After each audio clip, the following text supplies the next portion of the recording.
nurture, a nurture. A common curse is a virtue. True spoken, but not live yelled and fell churches. My hand searches for a reason to write verses. A meaning to this in poetic etiquette circles, full of themselves, stuffing their egos with lyrics of self, of what you got and what you spin and what you can sell. Like yourself, short a full game, half court. Light a new torch so we don't get off course and breathe. One more listen to the elegy, the devil's melody of what if, and never let it be as it is. The evolution of Leviathan, swimming through the higher sins of science, so try again. My defense obtained the higher fence and rip it down till I get burned like Icarus with wax wings. But this new set is everlasting. Don't cry, Cain, we see you overacting. Right like wisdom, floating through millennia. Hands in the air, it's the love that I'm living in. Right like wisdom, floating through millennium. Hands in the air, it's the love that I'm living in. Yeah, you the truth, even shining through the moon. Arise so the lies will remove. Son, yeah, you the truth, even shining through the moon. Arise so the lies will remove. Son, sudden slippery moments, I'm moving, grooving precocious. Eating honey and locusts, working on my magnum opus. Dipping into the ocean of thought, I caught hopeless. And then I wrote this stanza, gotcha, hypnosis. Stand still like a landfill filled with anvils. Watch a man build pyramids from an anthill. Dreaming, got the thesis, but I'm seasick. Please complete this thought, my mind in the preakness. Running with skillful cunning, jumping the obstacles. Okay, getting the first pick. Oh, get three, Pyro, get three with the Wade Kid putting on a clinic.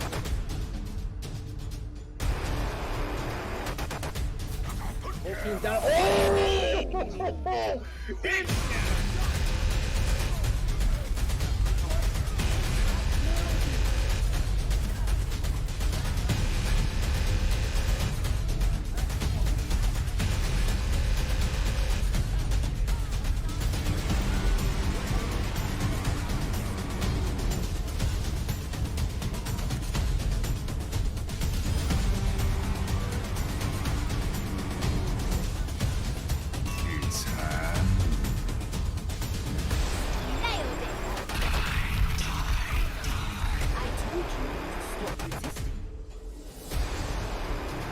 Experience tranquility.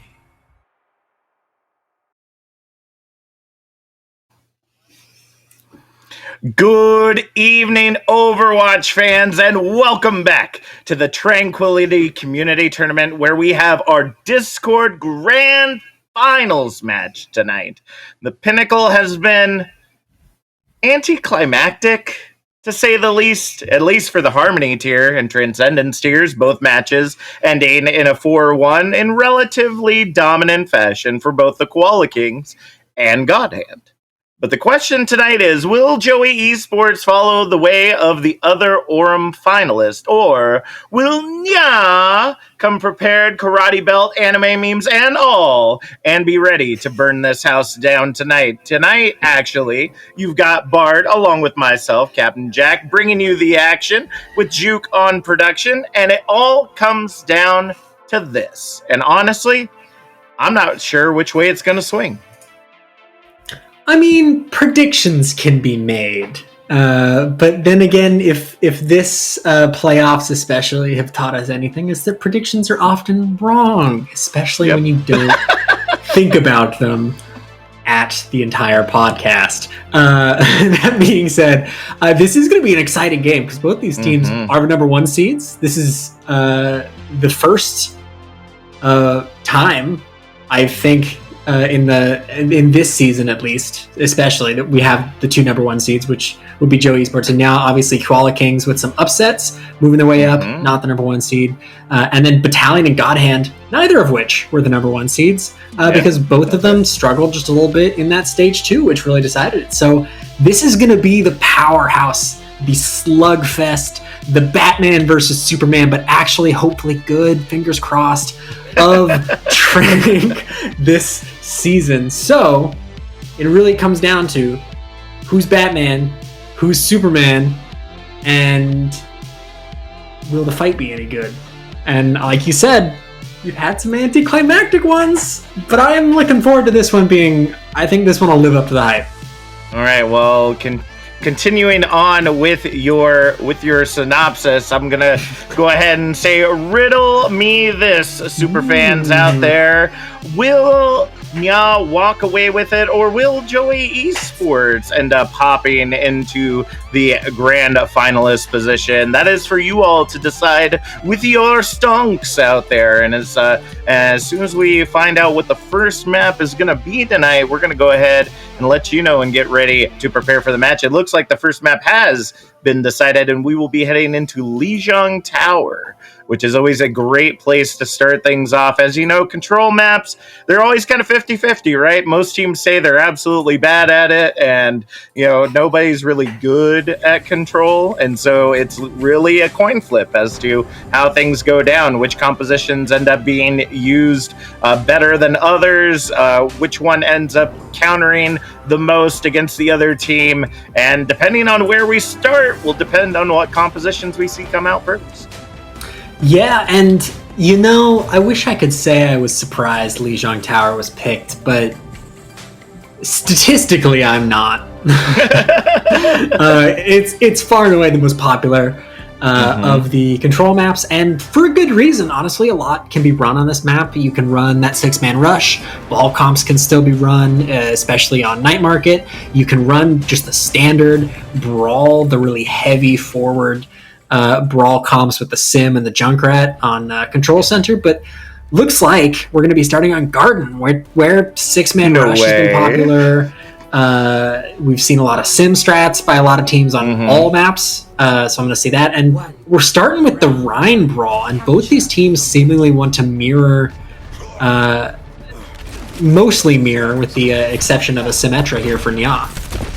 And that's really going to work out for them because they're going to be able to touch the objective and start things off. Joey Esports trying to work their way in as Remy clearing the turret so that Jeffbot not getting melted from behind. But that shield, it's going down quick. Canalis's beam is already at level 3 and is just going to start melting through anyone and everything in their way. The immortality goes down, and Brian able to find Jeffbot in the midst. TW able to grab some of that action as well. And that is it. Being on the objective first not always pays off, but this time for NYAA, they're going to take it. Yeah, absolutely, and I think it's really interesting to note here who is playing what for Joey Esports. They've got a lot of full flex or mostly flex players, QZ being one of them, who swaps between tank and DPS. We've seen more success on one than the other for him, and we're going to have to see how these maps play out with them on these specific... Oh, Asdo! Let me finish a thought with a double kill there with the high noon. Goodness gracious, great balls of fire as we see him moving into the objective. Asdo just getting aggressive, not even worried about the rest of the team, just gonna move it on their own. Unfortunately, Canlis is not a fan of that, gonna go ahead and melt them down, and Superior comes up trying to save the objective, and it looks like it indeed will. Without that McCree to be stunning out and doing that extra damage, it looks like Joey Esports will pay for it with their lives. Yeah, Brian off to a great start, building that Blizzard in just about a fight and a half, which is incredibly fast, and you see he's outpacing QZ, who's only just coming up on his now. But they had to commit quite a few ults to stay in that fight, so Joey Esports probably have a bit of an advantage coming into this one. All right, using the wrap around, looking to see if they can take the back entrance in. The Shatter comes in, does find Brian amidst the chaos and the Blizzard from QZ to go ahead and start cleaning things up. Jeffbot with that triple kill. The axe is indeed greater than the hammer, folks, as we see the only one left on point. Tetra trying to hold out for dear hope, but no hope arrives. 76% for NYAA as Joey takes control. Yeah, and I've got to go back and give some props to QZ there. I was saying he's had some back and forth success on DPS compared to tank, but that was a great wall that came out of him there.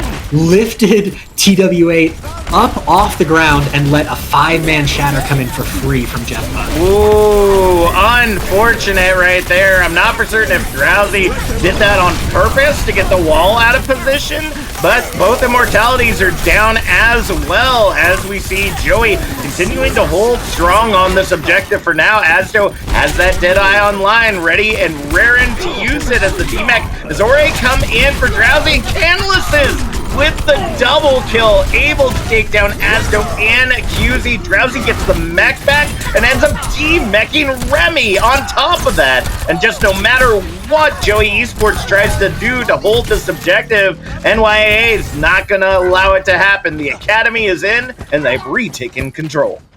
Yeah, Canlis is with a good swap there onto the Kree and just finding those off angles to get those stuns, to get those picks, to just poke away and force Joey Esports into a bad situation. Puts them in positioning that they don't want to be in, and he just gets so much value off the back of it. Ooh, Deadeye coming in, real cheeky there from Tetra, sending out, trying to boop away the High Noon, ends up getting picked regardless. And this Blizzard is going to clean it up once again. We see QZ constantly using that wall to their advantage, but Canalisis finds Asdo amidst the chaos. Will the Deadeye pop up? No! The May wall comes up just in time, but overtime's ticking away, and the feed is coming in. Jeffbot's got to find those picks along with the rest of Joey if they want to clear this objective, but Bone is still home, is still riding around, getting it up and keeping that 99. Not going to be able to hold on though. Joey retakes the point. Yeah, good capture percentage there coming out of NYAA, and the dueling Blizzards there was really interesting to watch. QZ actually got more value despite the fact that Ryan had a very good engagement with the wall for the Blizzard and managed to catch Jeffbot out of position. The immortality was just too strong, and QZ just got too much value later on in the fight. Alright, Matrix coming in, and Jeffbot's Shatter gets blocked by QZ. I don't think they were planning for that one. You see the self-destruct go deep, but Canlis is just outside of the immortality, will get taken down by it, and QZ already out to another Blizzard, sends it on point, but the Diva Bomb is there. They gotta wait it out, and oh no! TW and Drowsy both falling. Overtime now ticking away as Joey looking to hold on to this objective in overtime. They keep clearing the point as the beat comes in. Bone ends up sending Cool Steve home, sending him back to the spot as Candace is now on the Tracer, going to try to hold on to this objective for dear life. Brian back into the mix, into finding Bone, but Jeffbot getting the triple kill with the axe. Blizzard comes down for Brian just in the nick of time, but both Divas going to find themselves demeched. Overtime ticks away, and Remy will win out the Diva battle just before Joey takes the garden. Yeah, that was a very back and forth, very close map, and honestly, QZ really turned it around. Brian had the much better start on the May, looking really good, taking that point pressure and that point control, and really just running wild with it to build that Blizzard so quickly. But then QZ kind of saw that they were getting May dipped and decided, all right, my turn, I'll build a Blizzard in a fight now. And really kind of swung that final fight for his team, really crucial when they needed it. And Jeffbot and QZ working together on the Ryan and the May so well to absolutely just tear through NYAA when it was needed. All right, so now it looks like we're going for the Doom variation of the rush here with Brian, aka Senza, coming in. But Remy is opting for the Winston this time around. Has worked out really well for them in the past, in previous matches here on the night market. And Jeffbot already getting that initial pick. Remy with the follow-up there, but Brian ready to go ahead and start cleaning things up, but not going to be able to hold on for long. Asdo already up to that level 3 beam, and despite them both landing on the objective at the same time, it will be Joey Esports taking control.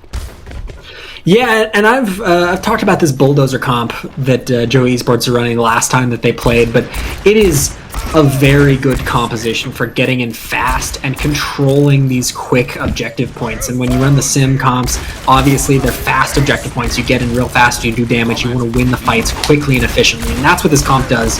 And if it stops doing that, that's when they have to make the swaps. All right, they tried to stun out Remy, but going to be unsuccessful. Brian does find them, but QZ with the trade onto TW, though. But Brian going to continue to lock down this objective for now, trying to see if they can clear the way in. But the Amp Matrix, the barrier, and all those turrets, there's only so much that a Doomfist can try to get through, and that's going to take it up to 50%. Ooh, that's a very late pick onto Remy, though. That might actually give them a chance to rush in here. I've got to say, I'm not 100% certain about this Doom pick for NYAA this far into the point being captured for Joey Esports, but we'll just have to see. Brian making me eat my words immediately. Brian taking down True Donger, nothing to save him from the Deadeye as we go ahead and see the double kill come right on in. And it looks like in the end, hopefully at a very nice ending. Nope, not nice enough. Gonna pass that 70% mark, but NYAA will take control. Yeah, NYAA, making me eat my words immediately on about that Doomfist there. Brian getting the opening pick, a crucial pick, especially onto True Donger on the Baptiste. That is the hero you have to find first in a lot of these fights. But right now, it's going to be even more important that they can catch out Remy before he can try and just completely zone this point off with that primer. Interesting trying to bait with the teleporter there. Just ended up not using it, but the immortality does go down. Remy able to get the send-off onto Cool Steve. The Shatter does grab 3, but it's not enough to hold control of this objective. NYAA continuing to feed their way in and trying to keep that percentage climbing, but it's not going to be for long. At the 43% mark, Joey takes the point right on back. Yeah, there's 2 ways to counter Shatter. When you know it's going to happen, you can either read it and try and block it with one of your shields or a stun or something else, or you can just spread out so that even if they have Shatter, the value just isn't going to be there when they use it. And that's exactly what Joey Esports did. Oh, the Shatter is back. Jeff Bob waiting behind, knew that they weren't going to be checking their corners because they had to get into that objective, but Brian comes in with the Meteor Strike. So does QZ, though, able to take down each other's supports. Overtime ticks away, and then a very definitive first map. Joey Esports takes Lijiang Tower. Yeah, that's night and day on how you use a Shatter. One, you see the team split so far off that even when you use the Shatter, you only catch 1, and then you just get punished. And 2, and this is the wall I was talking about. QZ, he puts TW up in the air, and there is nothing you can do anymore because you've got the shield up. As your team drops to the ground and dies, and that's really, really well done from the May and the Reinhardt together. And Jeffbot especially, he's just been having a really, really great game on the Reinhardt so far. And if he's starting this strong, we've seen the tank line with the amount of subs that they make and the amount of flexing that they do. We've seen it not click sometimes for Joe Esports when they've had closer games, when they've actually been losing maps, and it's clicking right now. So that's dangerous for your NYAA going forward. They have to shut that down. Exactly. They have to shut it down now, because if they allow them to, they're just going to bulldoze right on over them. And you don't want to be at the halftime with it being 3-0 and you having to pull out your brooms and hope that you can sweep Joey Esports back at that point. At that point, it's too done too late at that point to be able to stop that train from moving on. But if they can stop it here on this assault map that we're going to be going to next, that is going to possibly be the answer that they're going to be looking for, because that's going to provide them a little bit of breathing room going into the half, even if they end up losing the second map. And as we always talk about when it comes to the playoffs, it's all about longevity. How long can your team work things out? Both of these teams have shown that they can go all the way. They have been able to go for the 5 map, the 6 map, sometimes even the 7th map. And the question is, which one of these teams are going to be able to take it further? I mean, heck, even coming up with a draw might even help them out in their chances if NYAA believes that they can be able to take it in the second half away from Joey, who, might be a little bit more exhausted than you'd think. Yeah, and importantly, we're going to be coming up on Hanamura. And 2CP in general, Assault as a game mode, it could be a momentum killer even when you win the maps. We've seen in the past, like Volskaya going like 8-9. We've seen Hanamura be a game that is literally decided by the first tick of the first point. So this map especially, which can swing so wildly between the polar opposites of being a first tick map to a 12th tick map, or 12th point. 12 ticks is only 4 points, but that's fine. But we've seen it swing so wildly between these polar opposites that it absolutely could just destroy the momentum that Joey Esports have built in this first map if NYAA have a game plan, which I hope that they do because they picked the map. Yeah. And if they can execute on it in a way that just shuts down the best parts of what Joey Esports have been doing. Yeah, that's definitely going to be the answer. As we always say, this is Draw Nomura. And speaking of draw, you should draw your attention down to the bottom of your screen where you'll see a little heart right there. If you love watching the stuff going on here at Overwatch Tranquility, be sure to hit that heart, punch that bell so you get notified every time we're online. I know we're heading into the final week. All-Stars matches are all next week, and not going to be a whole lot going on during the off-season. We will have a couple of things here and there that will be popping up on this Twitch. Want to keep you involved and all, but you won't know when those are unless you hit those notifications so that you get them when we're online. You can also hit that sub button, $4.99 or Twitch Prime or Amazon Prime sub. We'll give you access to some amazing community-made emotes as well as support our community with all the amazing giveaways we do. Speaking of which, we're doing a giveaway right now for just watching. Not only do you get your Trank Bucks that you can invest in things like t-shirt giveaways that we do every Monday on the Iris podcast. But on top of that, offline NPC, if you hit exclamation points in the chat, you can actually find out how many points you've earned. Every 10 minutes gives you a point, and those points go into a drawing after this match. This is the last match that will happen, in the drawing, I believe, happens on the Iris podcast on Monday, and all your points go in, and 3 winners of 3 $100 Amazon gift cards come out. So now that I've got that all out of the way, Ford, what's coming out? Yeah, well, looks like we do have canvases starting on the sim here, which is going to be really big because the classic May Brawl is going to be coming out for Joey Esports. So you want to get past that, not let the wall get value, and that's exactly what they do here is they take this high ground. And I also want to point out, we do have a substitution for NYAA. King Crimson coming in to play that May, and so far already getting immediate value out of it. That is true. We're playing a little bit of Jenga here on the objective as we see the tackle coming in. TW trying to take down Jeffbot. We're going to end up being unsuccessful. We'll get taken down by Asdo in the end. So it's already a 5v6 fight, and it looks like NYAA already invested. They're going to try to hold it together, but unfortunately it's too little, too late. The team is separated now as School Steve gets staggered just a little bit. That's already a minute off the time bank. Yeah, unfortunately for the sim May comps, not only does the teleporter matter, but that initial engagement. If your wall is even a pixel off, or you can't set up those turrets, or you can't build up the charge on that Symmetra to break turrets, do damage, and force positioning, you're just not going to get the value. And if your Ryan is carried 1,000 meters off the point, not really much you can do. Absolutely. Cool Steve with the Am Matrix to match True Dongers, and currently holding the team together for now. Asdo able to find the cleanup. The Canvases has been flicking heads without a Deadeye. Didn't even need to worry about it. And already they're going to go ahead and start capturing this objective. Despite being down in numbers, they were able to clear the field with very definite ease. That's going to give them another 3 minutes on the clock as they head into Objective Bravo.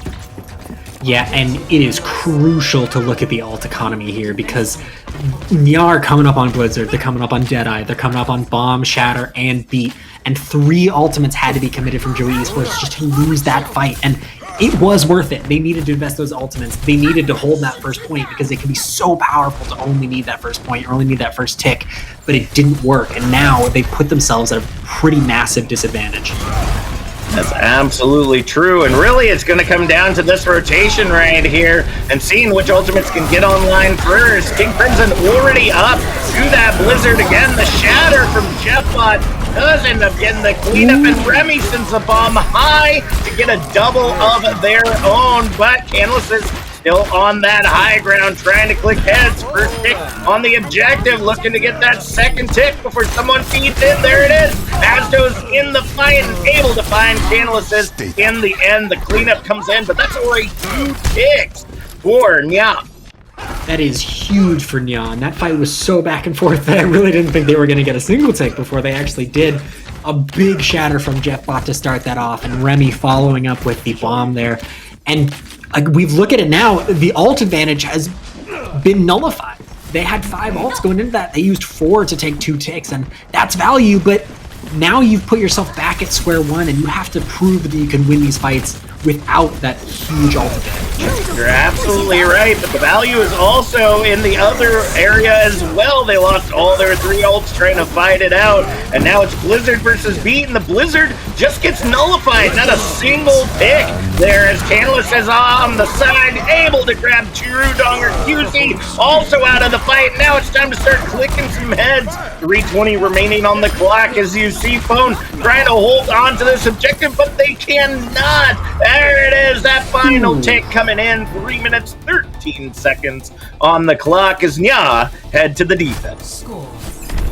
Yeah, Canlises and King Crimson are clicking here on the McCree. They've figured it out. They know exactly what they need to be doing, and they are enabling their tank line. They're supporting their supports, which is something that DPS, especially at this level, can struggle with a ton. It is so easy for your supports to just get caught out when your DPS need to be the ones peeling because they are so tunnel visioned in on the damage, but they have this locked down. They know exactly what they need to do. And over 3 minutes on the clock on Hanamura capturing both points is a monumental time bank. And if Joey Esports do something similar, then I guarantee you we are going to go past 4 points. Oh boy. Well, everybody get rested up in your seats. I'm going to be crackling my old bones Rice Krispie style. Make sure we're ready for this because truthfully, it can be that way. Both of these teams have shown that they can use those May walls and those Symmetra teleporters very easily. Right now, it doesn't look like Joey's going to utilize that to go in. They're just going to go for the straight kind of meta brawl that they've got going on with the Ryan Winston. Nope, they're going to opt for the D.Va. Of course, I get you baited. It always happens, folks. But I mean, it's been going back and forth between them. Let's see if Joey can bring it back. Yeah, Bulldozer's really a first fight composition, and I don't think they want to. I think they're learning from NYAA that these first fight comps really aren't the way to go about it. You just play what you want to play and work through it, and already it's looking great. Nice separation right there. Remy does find the immortality field as Drowsy able to get that initial pick without your main tank on the field. Going to be really hard for you to hold everything together, and thankfully King Crimson at the end puts the Maywall up to try to save the day, but Phone ends up giving him tinnitus and sending him back to spawn. That might be rough as Joey Esports gets ready to come back in. Yeah, that one flashbang from Asdo that caught Drowsy and King Crimson and let him put the damage in really might have just won this whole first tick for Joey Esports. We're going to have to see if NYAA can actually turn this back around. All right, Asdo already finds TW to start things off, but Canlis has that Deadeye online. They just got to find their way around the field, but Asdo finds their head first. Click, click, boom. Asdo just finding every single body around the field. It is the Asdo show, folks. But Remy able to get that last one to clear the objective. Oh no, actually, we got Tetra on that bell. Ring-a-ding-ding. The bell dings on as the objective is captured in 5 minutes. Are now on the time bank. Yeah, that's a considerable time bank for Joey Esports here, and this is going to be difficult for them, but they don't quite have the same ult advantage that the side of NYAA had when they took those first 2 ticks. Asdo trying to zone him there on the high ground, gonna be unsuccessful. They don't have the first ticket just yet, but the beat gets invested, as does the Shatter. Counter Shatter gets nothing but shield the Phone. Still takes down TW. The healing just wasn't there to keep him in the fight. Drowsy sending out the bomb. Doesn't get anything but shield either. And now the Blizzard's here from QZ, trying to lock it down at this 5-minute mark as the only one left on point is King Crimson. We're going to see TW making their way back into the objective, but it's a 1v6. That Ryan can't do it alone. Drowsy now back in the fight as TW goes down. They just got to keep feeding this point. The more time that they can shave off, the better it is they're going to be. And already they find Cool Steve touching the objective. Drowsy the next one to fall, and there goes Tetra as well. Second tick now on the objective with 4:30 on the clock, and King Crimson has that Blizzard ready to go. No! Asdo on the Reaper ends up coming back in and finding Canalices and King Crimson before the Blizzard drops. Adds a minute 7 to the 2-minute time bank of NYAA to show that if you want to rush, we gonna rush just a little bit faster. Yeah, both these teams have a very good understanding of how these offenses work. And huge from Joey Esports to capitalize on the first pick on that first point, as well as just knowing that the tempo was in their advantage going to that second point. NYAA still setting up on the high ground. We're not ready for that rush straight down the middle. And Joey Esports knew that. They read that. They read that, hey, the alt economy, maybe not in our favor, but tempo definitely is, and we can work that the same way that NYAA were able to work that alt economy that they had the first half. And they really just ran it down mid, committed the alts that they needed to commit. And honestly, I thought that after that first pick that Drowsy got onto Asdo, maybe Joe Esports were going to be out of that fight, but no, they tempered themselves. They were very patient with all of their ultimates, using them exactly when they needed to. And then they just followed through on the people that they needed to follow through on. Jeffbot making sure that he found TW8 and letting his team go in there, and then just denying the value from Drowsy and from King Crimson, who came back with that May ult and just wasn't able to use it because of the focus so heavily on him. So really well done from Joey Esports, and it's going to be tough now for NYAA, who are going to try the sim comp again. It didn't work the first time, but they want to run it down mid. They want to make it work this time. Let's see if they can make it happen. Teleporter right into the side, seeing if they can fall on top of Jeffbot and see if they can zone them out quickly. They're falling low. The Immortality saves them for now, and Asdo has already found Pool Steve, and Kalis is next to follow, but it's not going to be enough. Drowsy able to get the reverse pick right there, but I think it's too little, too late, even losing the McCree in the end. And oh no, now Drowsy losing the Mac and trying to get it back as fast as they possibly can. That's going to stagger them out just a little bit as they wait for the team to get back. Yeah, we have seen the danger of the new D.Va mech change, though, but it's not going to matter when QZ is finding the head of Canlis is there. And even if you can find a mech pick, you're down in this fight. All right, the Maywall Ore coming up for King Crimson, trying to create a little bit of a choke point for them to move through, and Joey is getting aggressive. They're like cheerleaders on the field right now, and they're sending themselves deep into NYAA territory, but the mech is back, the team is back, the amp is up, the Maywalls are up, and it looks like damage mitigation all over the field. And Matrix now in reverse as the shatter comes out from Jeffbot, trying to see if they can find some cleanup. Gets nothing. Shatter now out for TW, grabs them all the bodies hit the floor, as they say, and with only 15 seconds on the clock, they will grab Objective Alpha, get that extra 30 seconds, and they got one play to take Objective Bravo.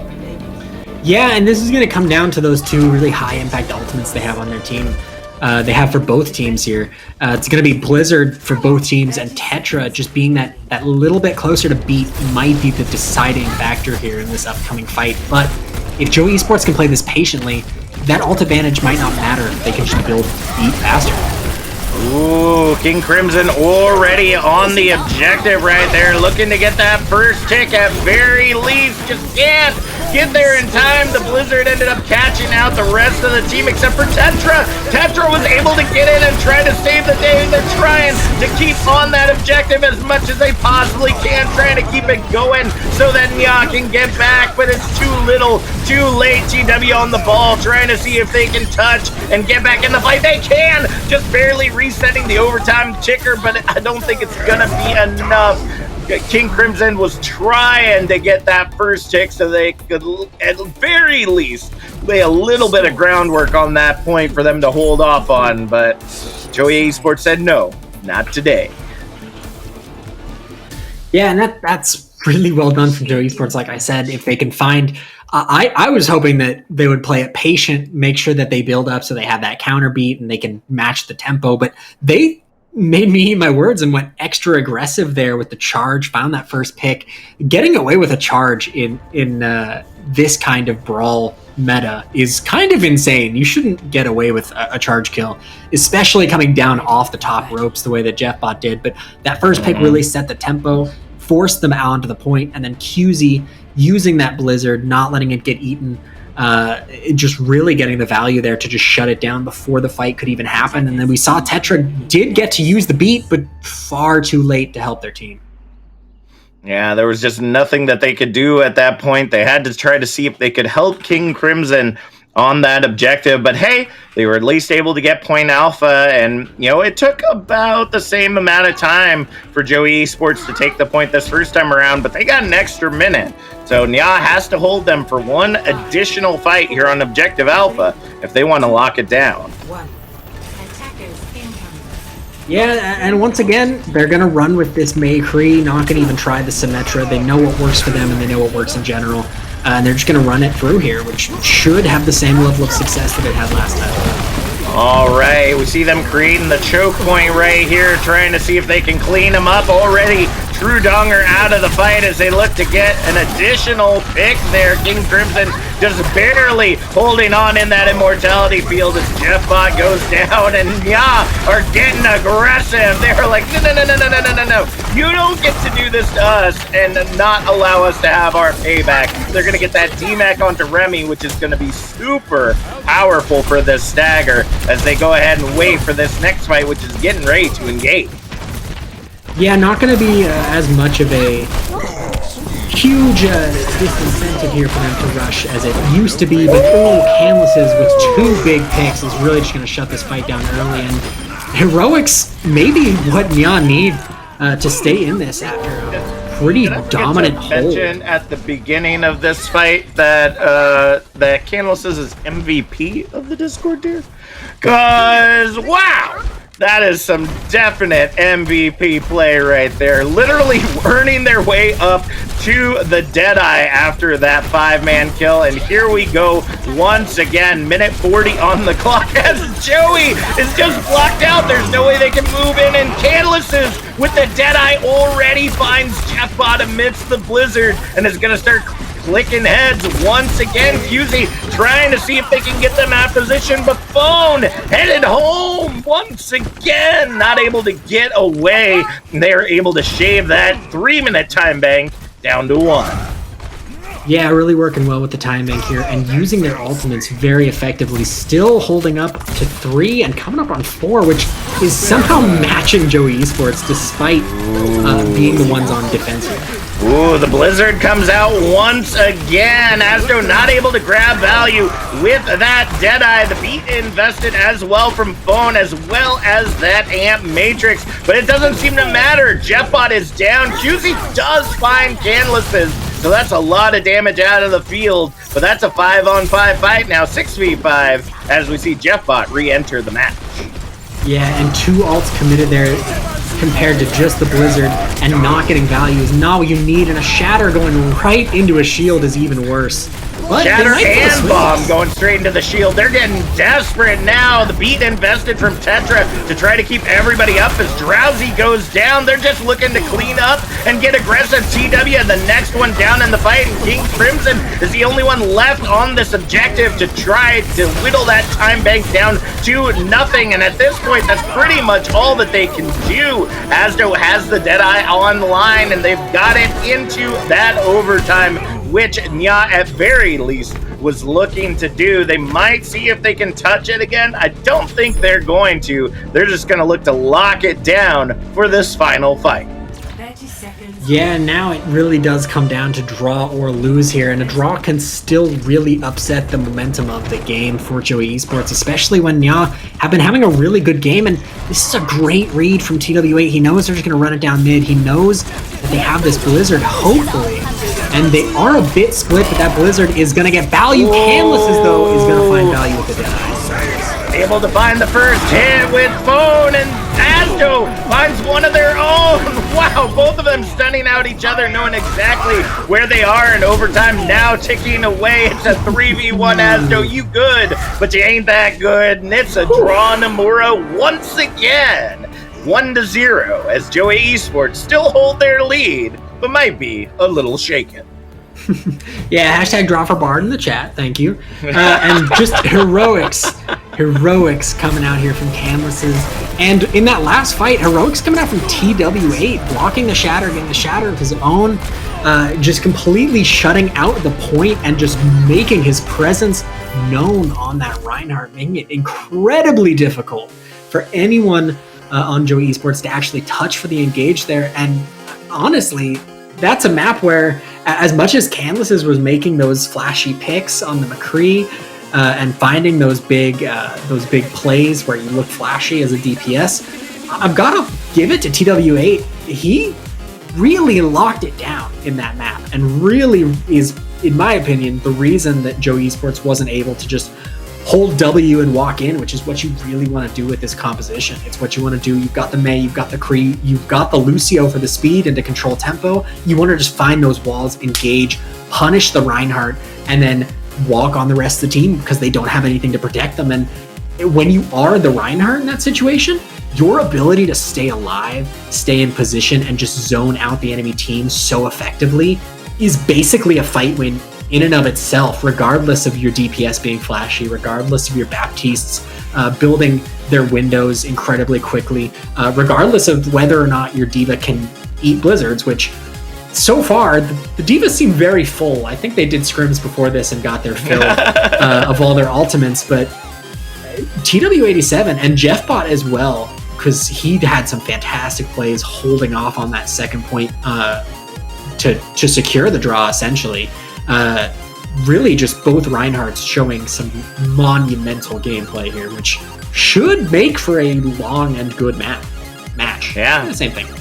And that's exactly what we're seeing thus far. You know, the first map, control is always just kind of a warm-up for some teams, and it seems that that's exactly what Neon needed. They needed to know kind of what the dance was. We doing a tango, we doing a salsa, we doing a little jazz step, and now they've figured it out. They know the momentum of the game. They know exactly how they need to hold up, and right now, even though it ended with the draw, they're showing that they can toe the line just as well, and we are going to be heading to, speaking of dancing, Hollywood, where we're going to see if this two-step is going to become a tie step, if NYAA will be able to take this map before the half.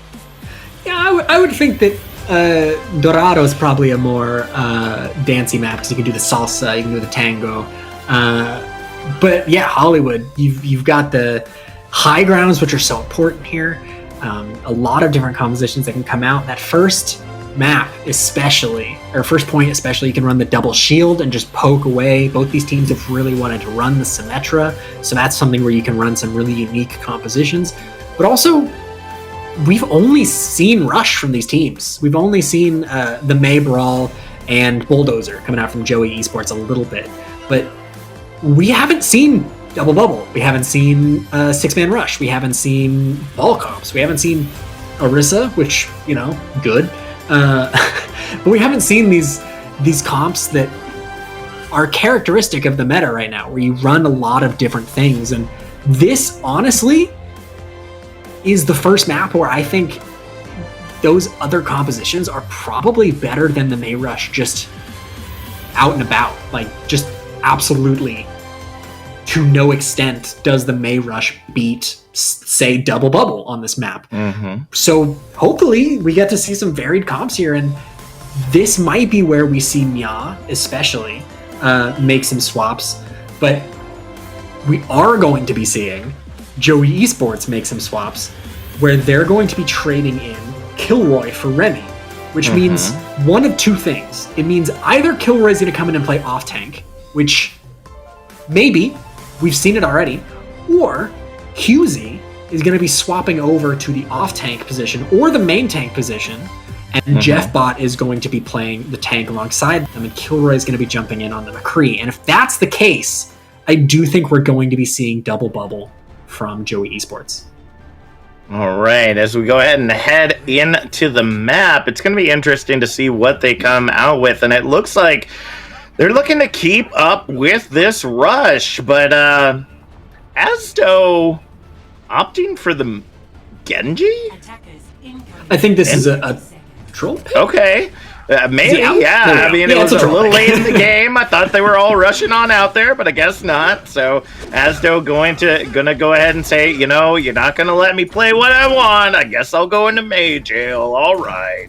So hopefully gonna be able to pop up as well as they were on that McCree this last time around. But it's just as you predicted, Bart. Right now, looks like that double bubble getting ready to come out.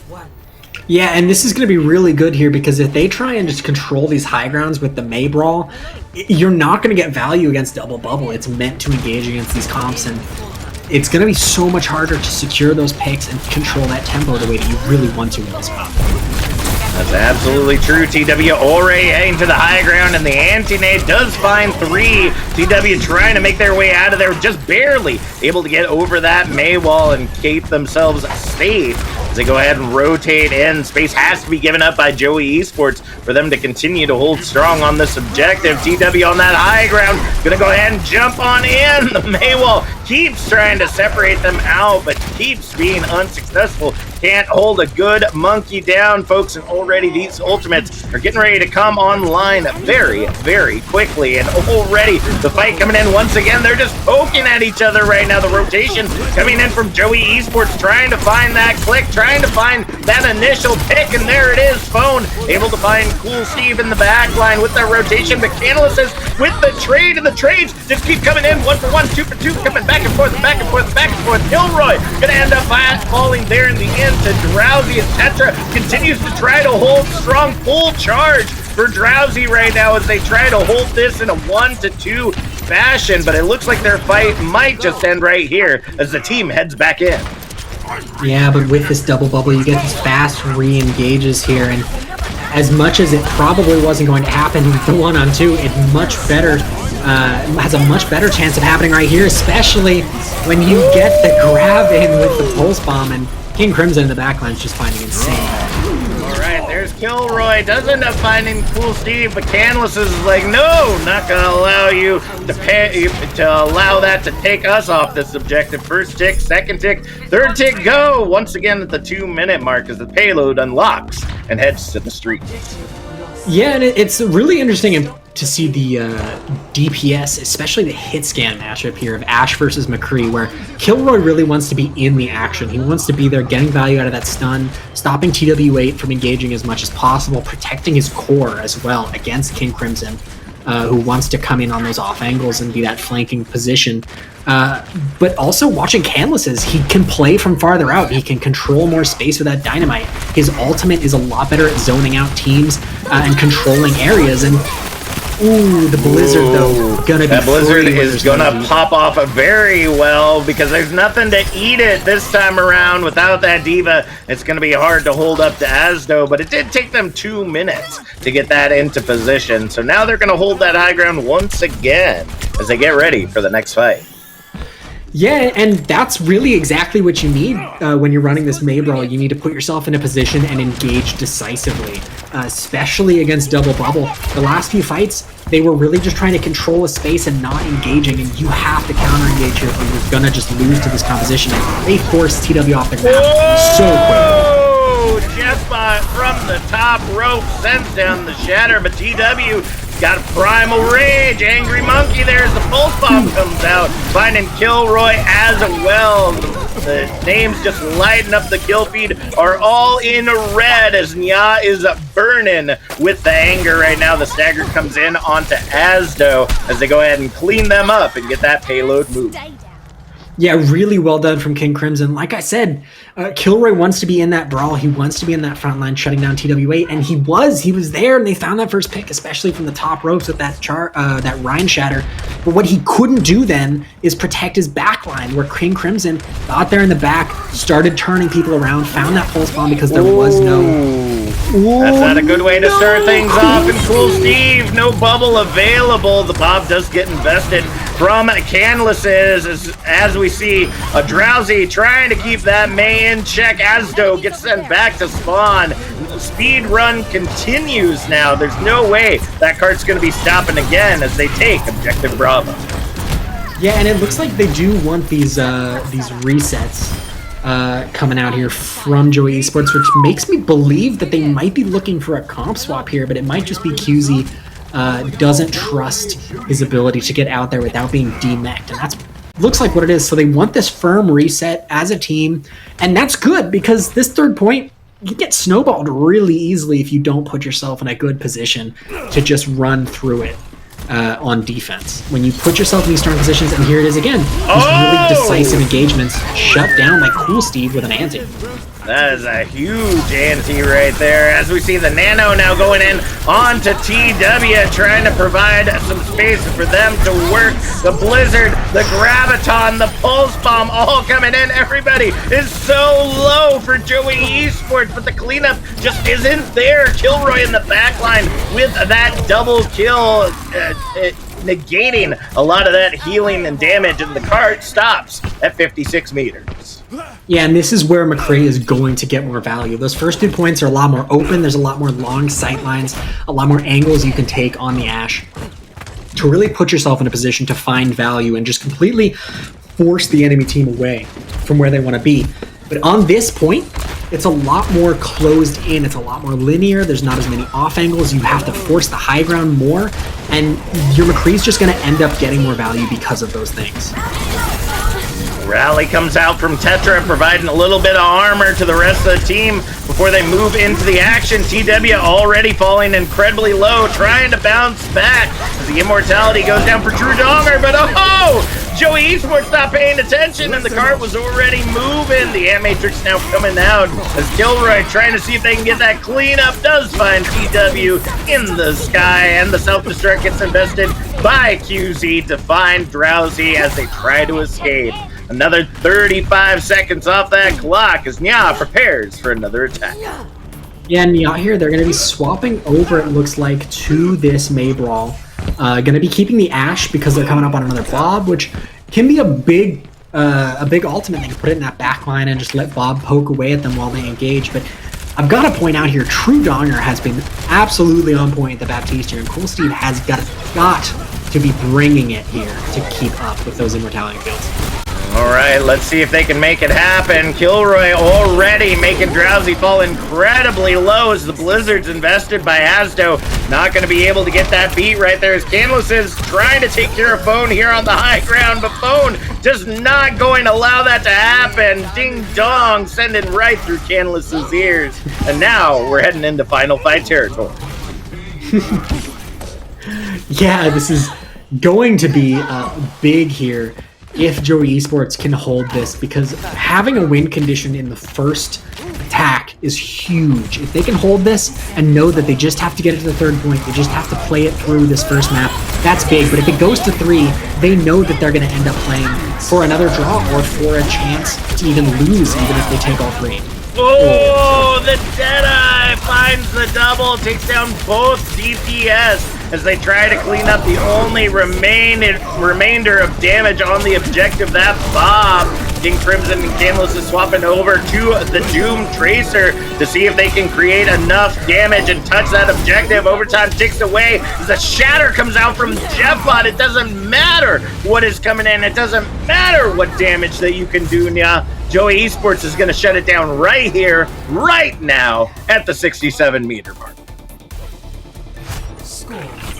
Yeah, and it is huge here that they were able to hold there. Like I said, having that win condition, not like knowing that you're not going to be playing for the draw again like you were playing on Hanamura, knowing that you just have to get it that 67 meters to win.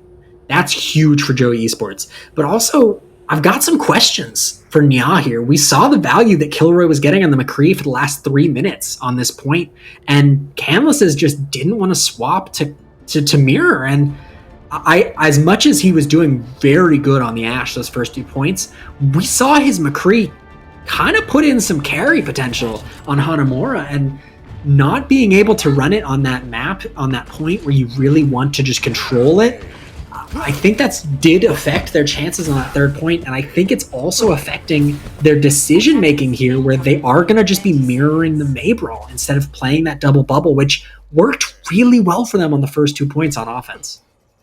Well, it's really going to be up to NYAA to draw the line in the sand at this point, because we've seen this brawl work out for both teams. This rush with the May Cree has been working out rather well, and it's going to come down to positioning of those May walls, getting the clicks from Canlises and Kilroy to make sure that one of these teams walks away the victor.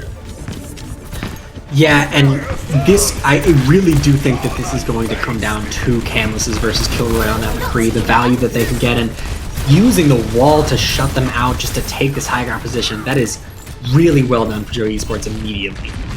All right, Canlises looking for that backline finish right there. Kilroy moving their way into the objective, rotating behind TW's Immortality already going down thanks to Canlises. I don't think they've realized that Canlises is in the backline, is just clicking heads right now. Going to rotate around to the high ground and start seeing if they can get those additional picks right there, but Kilroy finds them instead. And now with the Cowboy out of the action, it's the Kilroy show. Looking to see if they can help clean up the rest of the objective. Only a minute off of that time bank, and it looks like Joey is going to unlock that limit. Yeah, Joey Esports doing a really good job there. And I wanted to point out the difference in tempo coming out from both of these Immortality fields. True Donner is using that immo really early on in fights to let his team engage. They're going to be able to stall this? No, there's no chance that this is going to get flipped. That was crazy. They shouldn't have gone for that. They had the chance to reset. It was only Drowsy coming back, and now they're not going to be able to take that high ground very easily. Joey Esports should be pushing to take it here, which it looks like they are. That's a huge positioning you are giving up basically for free to Joey Esports on a retake that arguably you didn't have a chance with.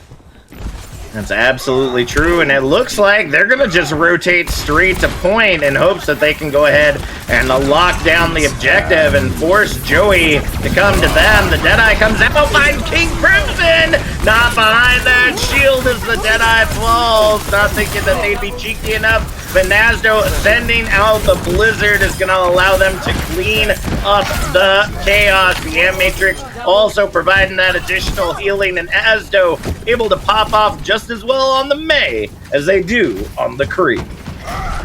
Yeah, absolutely, and it's really big for them to win that fight so cleanly. And like I was saying, we've seen True commit these Immortality fields so much faster to kind of control tempo, and despite Cool Steve maybe having them when they're more important, they've already given up the tempo, and it usually results in just a complete... You can't. That's disrespectful. Even if the barrier wasn't there from TW, the shatter or the wall was from King Crimson. Kilroy is sending out a Deadeye of their own, and the Blizzard covers the objective as Kilroy lights up the feed. Canlises tries to see if they can finish the cleanup on their own, but a lone Cree can't do all the work, folks. It looks like Objective Bravo will be captured, giving them 5 minutes, or almost 5 minutes, to take this final objective. Yeah, and it's not looking great for NYAA. They've just really put themselves out of position in most of these fights, and Joey Esports have done an excellent job capitalizing on that, and they're going to keep at it with that Blizzard coming out from Asda. Oh my goodness gracious, great balls of fire. It doesn't seem like anything can slow down the tempo here of Joey Esports. If anything, they're just increasing the tempo over and over. But I guess the great thing is Joey didn't have anybody on cart during that fight. Didn't end up moving as far as it could have. And now we're heading into what could be this final fight. Here we go into the action as the Amp Matrix gets invested. And now we're going to see if they can hold it off. Joey taking a moment to breathe as the ultimates wear off. Yeah, but here's True Donner. He's going to be committing that window, even though it's a garage door at this point. Coming out from Baptiste. Q, is he going to find Canlises, and Jeff traded. That's big. It does give a chance with NYAA here to retake that tempo and put themselves in a good position. But Kilroy, taking that high ground, might be able to swing this just with a well-placed play. Oh, the shatter coming out from TW might be able to turn this fight back into their favor. The Blizzard is online if they need it, but I think the cleanup is going to be there. Canlis does find Phone amidst the chaos on the objective, and Joey's going to pull back for a quick moment. Yeah, and that is a big reset there for NYAA. They've retaken the tempo. They've mostly retaken their positioning in the alt economy, a little behind, but not in a way that's going to be super impactful going forward. And they've put themselves in a position where they might actually be able to hold here with the natural cover of both the maps and the objective.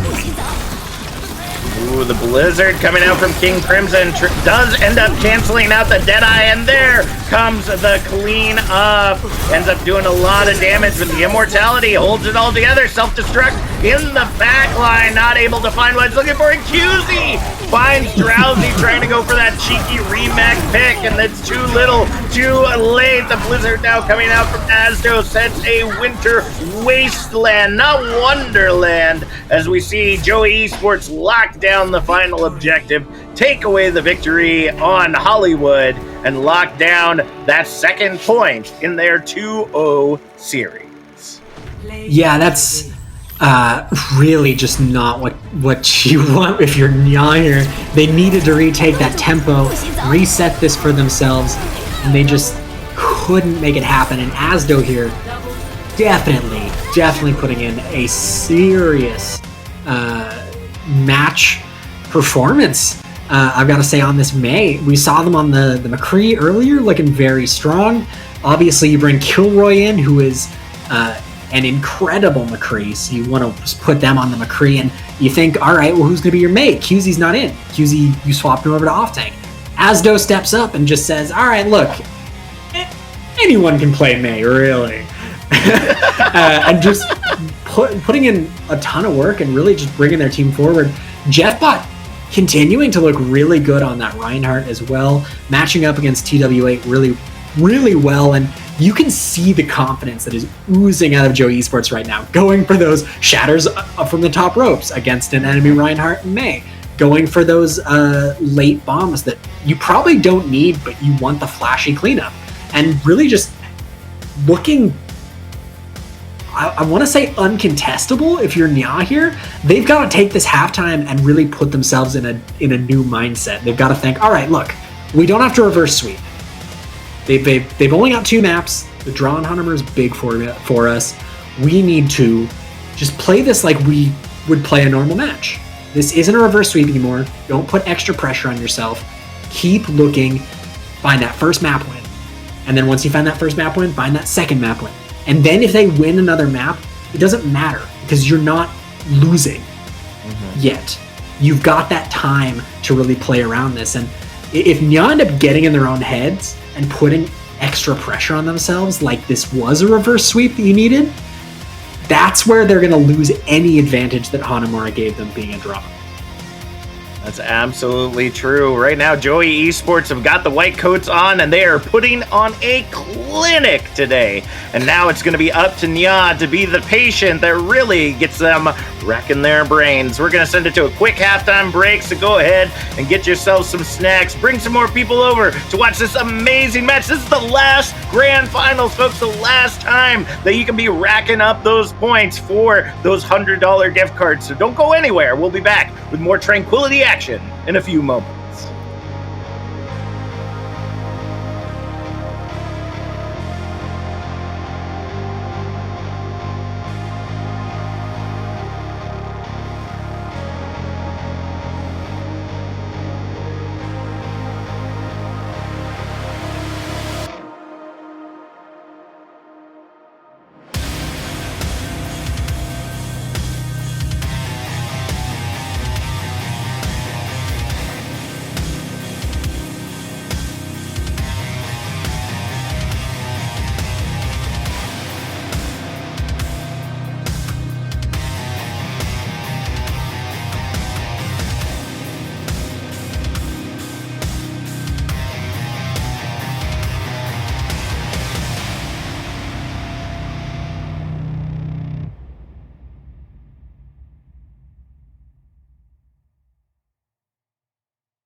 Welcome back, folks, to the Tranquility Tournament, where we have got the final grand finals going on here in the Discord tier. Joey Esports currently up 2-0. That's right, 2-0. 3 maps have been played. Draw Nomura strikes again, but NYAA ain't looking so good right now, Bard. And I'm having a feeling that if Havana isn't their way of shaking off the dust after this break to try to take it back, ooh, they're going to have one heck of a climb going into the next couple of maps. Yeah, you know what they say, cats have 9 lives, but Catboys might only have 5 maps in this grand finals here if they can't start turning things around, because Joe Esports have looked pretty dominant. They've put on a bit of a clinic, especially on Lijiang Tower. And Hollywood offense, they were really just running it down mid with this May Brawl, making it work spectacularly, honestly. And now we're going to be jumping into Havana, a map where you get to see some pretty creative comps, actually. Well, we've seen in OWL, especially, we've seen Genji, which is, you know, a choice. Yeah. And we've seen a lot of double sniper here, and I think to match the fact that we are probably not going to be seeing standard team compositions, standard in this instance referring to May Brawl, because both of these teams seemingly really want to run May Brawl, we are going to see Brian come back in for King Crimson, and that shows me that, well, first and foremost, they're prepared for the close hold, which Joey Esports look like they do want to do, coming out of the spawn with coming out of spawn with 5 players, because we have seen a DC of QZ, who honestly, should we be surprised that QZ is the one causing trouble? Probably not. But it did look like, at least, we were going to be seeing that close hold, and it did look like NYAA was prepared for it, with Brian locking that Bastion, who you can use to just sit in a doorway, keep them protected, and just spam that damage out. But also, I wouldn't be shocked if... I'd be a little surprised, but I wouldn't be totally shocked if we saw that Bastion stick around. You can pirate ship pretty well on this map, and we are seeing a double shield here coming out from both teams with the Rhine Sigma, which I think works really well on this map with the long sight lines. You want that extra damage mitigation, you want that extra shielding, and Sigma as a hero is basically walking utility. He covers all the bases. He does damage, he has stuns, has shields, has eats, and he has a really good ultimate. So really going to be strong in this map, and this close hold is going to decide the tempo for this match, I want to say. All right, well, let's see if that tempo is going to be fast or slow. Are we doing a jig, or are we dancing the waltz? Now is the time to set it up as we go ahead and already seeing Jeffbot separated out from the rest of the team, but they are jumping over that truck to go ahead and save their lives as much as they possibly can. Gilroy able to get that initial pick onto Cool Steve, and the brawl will hold strong. Yeah, really good forward hold here from Joey Esports, and you're going to have a very dedicated push to take this if you're... Oh, no, that's not what you want. TWA forced out of position, but no one there to really follow up, and that's going to be a great opportunity for NYAA here to push back. All right, Brian going to opt for that Bastion. Does find Jeffbot amid the chaos, and that's going to be a continued cleanup right here, using that Bastion to just go ahead and click heads with the 300 bullet mag that Omnix got. Canlises, though, back on that Kree, going to start clicking heads of their own. They're like, okay, Senza, I got it from here. Grabs the quad and starts moving that payload. All right, Brian, you're on Bastion. You've had your fun. I'm going to win this fight, so you have to swap back to Mace. Not sorry. And Drowsy making the swap over to the D.Va. I actually really like this. You can be a lot quicker with your engages with D.Va, and against Sigma, a fast engage can basically be an easy fight win. Gilroy does find Cool Steve and does take Jeffbot down to half. Canlis is able to get that clean up with the help of Drowsy, and that Ant Matrix coming out is not going to be helping the rest of Joey Esports right now. The cleanup isn't as clean as they would like it to be, but this May stagger may hurt their chances of holding first point. Yeah, you really actually want that fight to be a lot cleaner because now look, Jeffbot's going to get back, Phone has that speed to help them engage, and they have the beat to engage with, which means that it doesn't matter that they don't have Asdo for some of that utility, put some of that tempo on the engage. They really can just beat and stay in the fight here. All right, looking for that Shatter, looking to see if they can get around that barrier. The Shatter ends up grabbing nothing but shield. TW is ready for it, but Deadman's ready with a Shatter of their own, but no, not able to get the tackle in on time. The Blizzard comes out, and Asdo with those icicles to start clicking heads once again. They got a little bit out of position, and we're gonna see this Ice Queen take advantage as the cleanup comes in from Joe.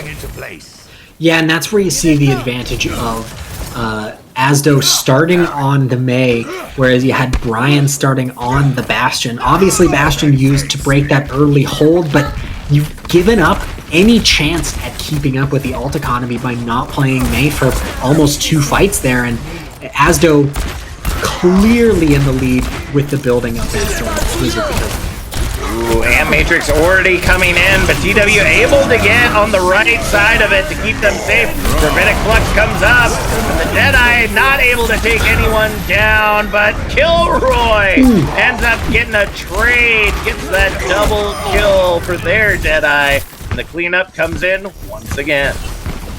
Yeah, NYAA here, they've got to find the Blizzard coming out from Brian. This has to be value. You have to catch the enemy team. You have to catch this first point.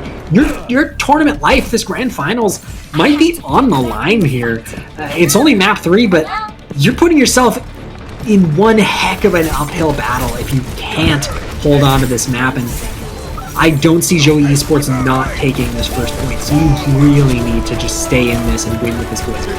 All right, let's see if the rotation works on out for them. The Blizzard comes out, able to grab Jeffbot out of position, but as is Brian. And that's the only one that they can grab with that Blizzard, so it's still a 5v5 fight. TW sends the Shatter out, but I don't think it ended up grabbing anyone that they were looking for. Asdo already had the Blizzard back online, able to grab a majority of the objective. Now the B gets fed in as Tetra gets sent home with that boot. And that is going to be it. Only 85 meters on objective Alpha, as Joey Esports says, you know what, I really like what the other 2 Aurum tiers did. I think we're going to do that. Yeah, and Brian really getting caught out of position there, coming out of the ice block right into the charge. That shoulder hug coming out from Jeffbot, just really, saying, look, you've done a lot of work to put these ice walls behind me. Why don't I show you what it feels like to be in this ice wall? And just charging Brian right into it and pretty much securing that fight. I mean, you lose the Mei, even with the Blizzard coming out, you trade on a Jeffbot, but they can't drop that wall. So your team just can't get the value anymore out of that Blizzard that you normally would be getting when you drop that wall, and you can just walk into them with the tempo that Blizzard gives you.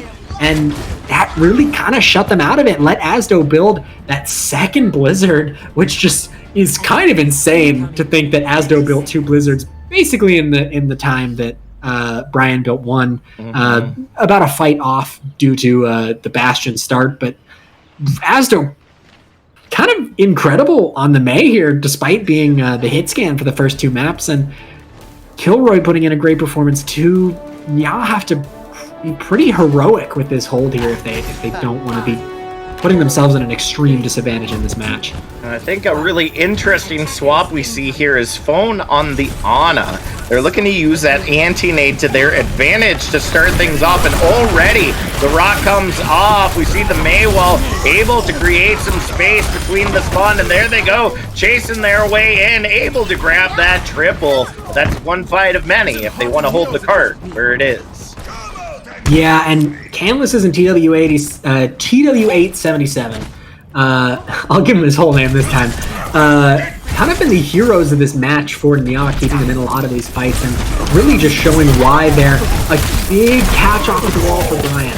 Ooh, Jeffbot gets frozen up again, falling low as the Immortality and Walls both fall. Brian, a little bit out of position, trying to freeze him up, trying to keep him out of that position, but the D-Mech comes in, and the cart's moving! They didn't even realize that they had gotten behind them, and they're going to go ahead and clean them up, but Kilroy, with those 2 picks already, is not going to allow them to hold this cart where it's at.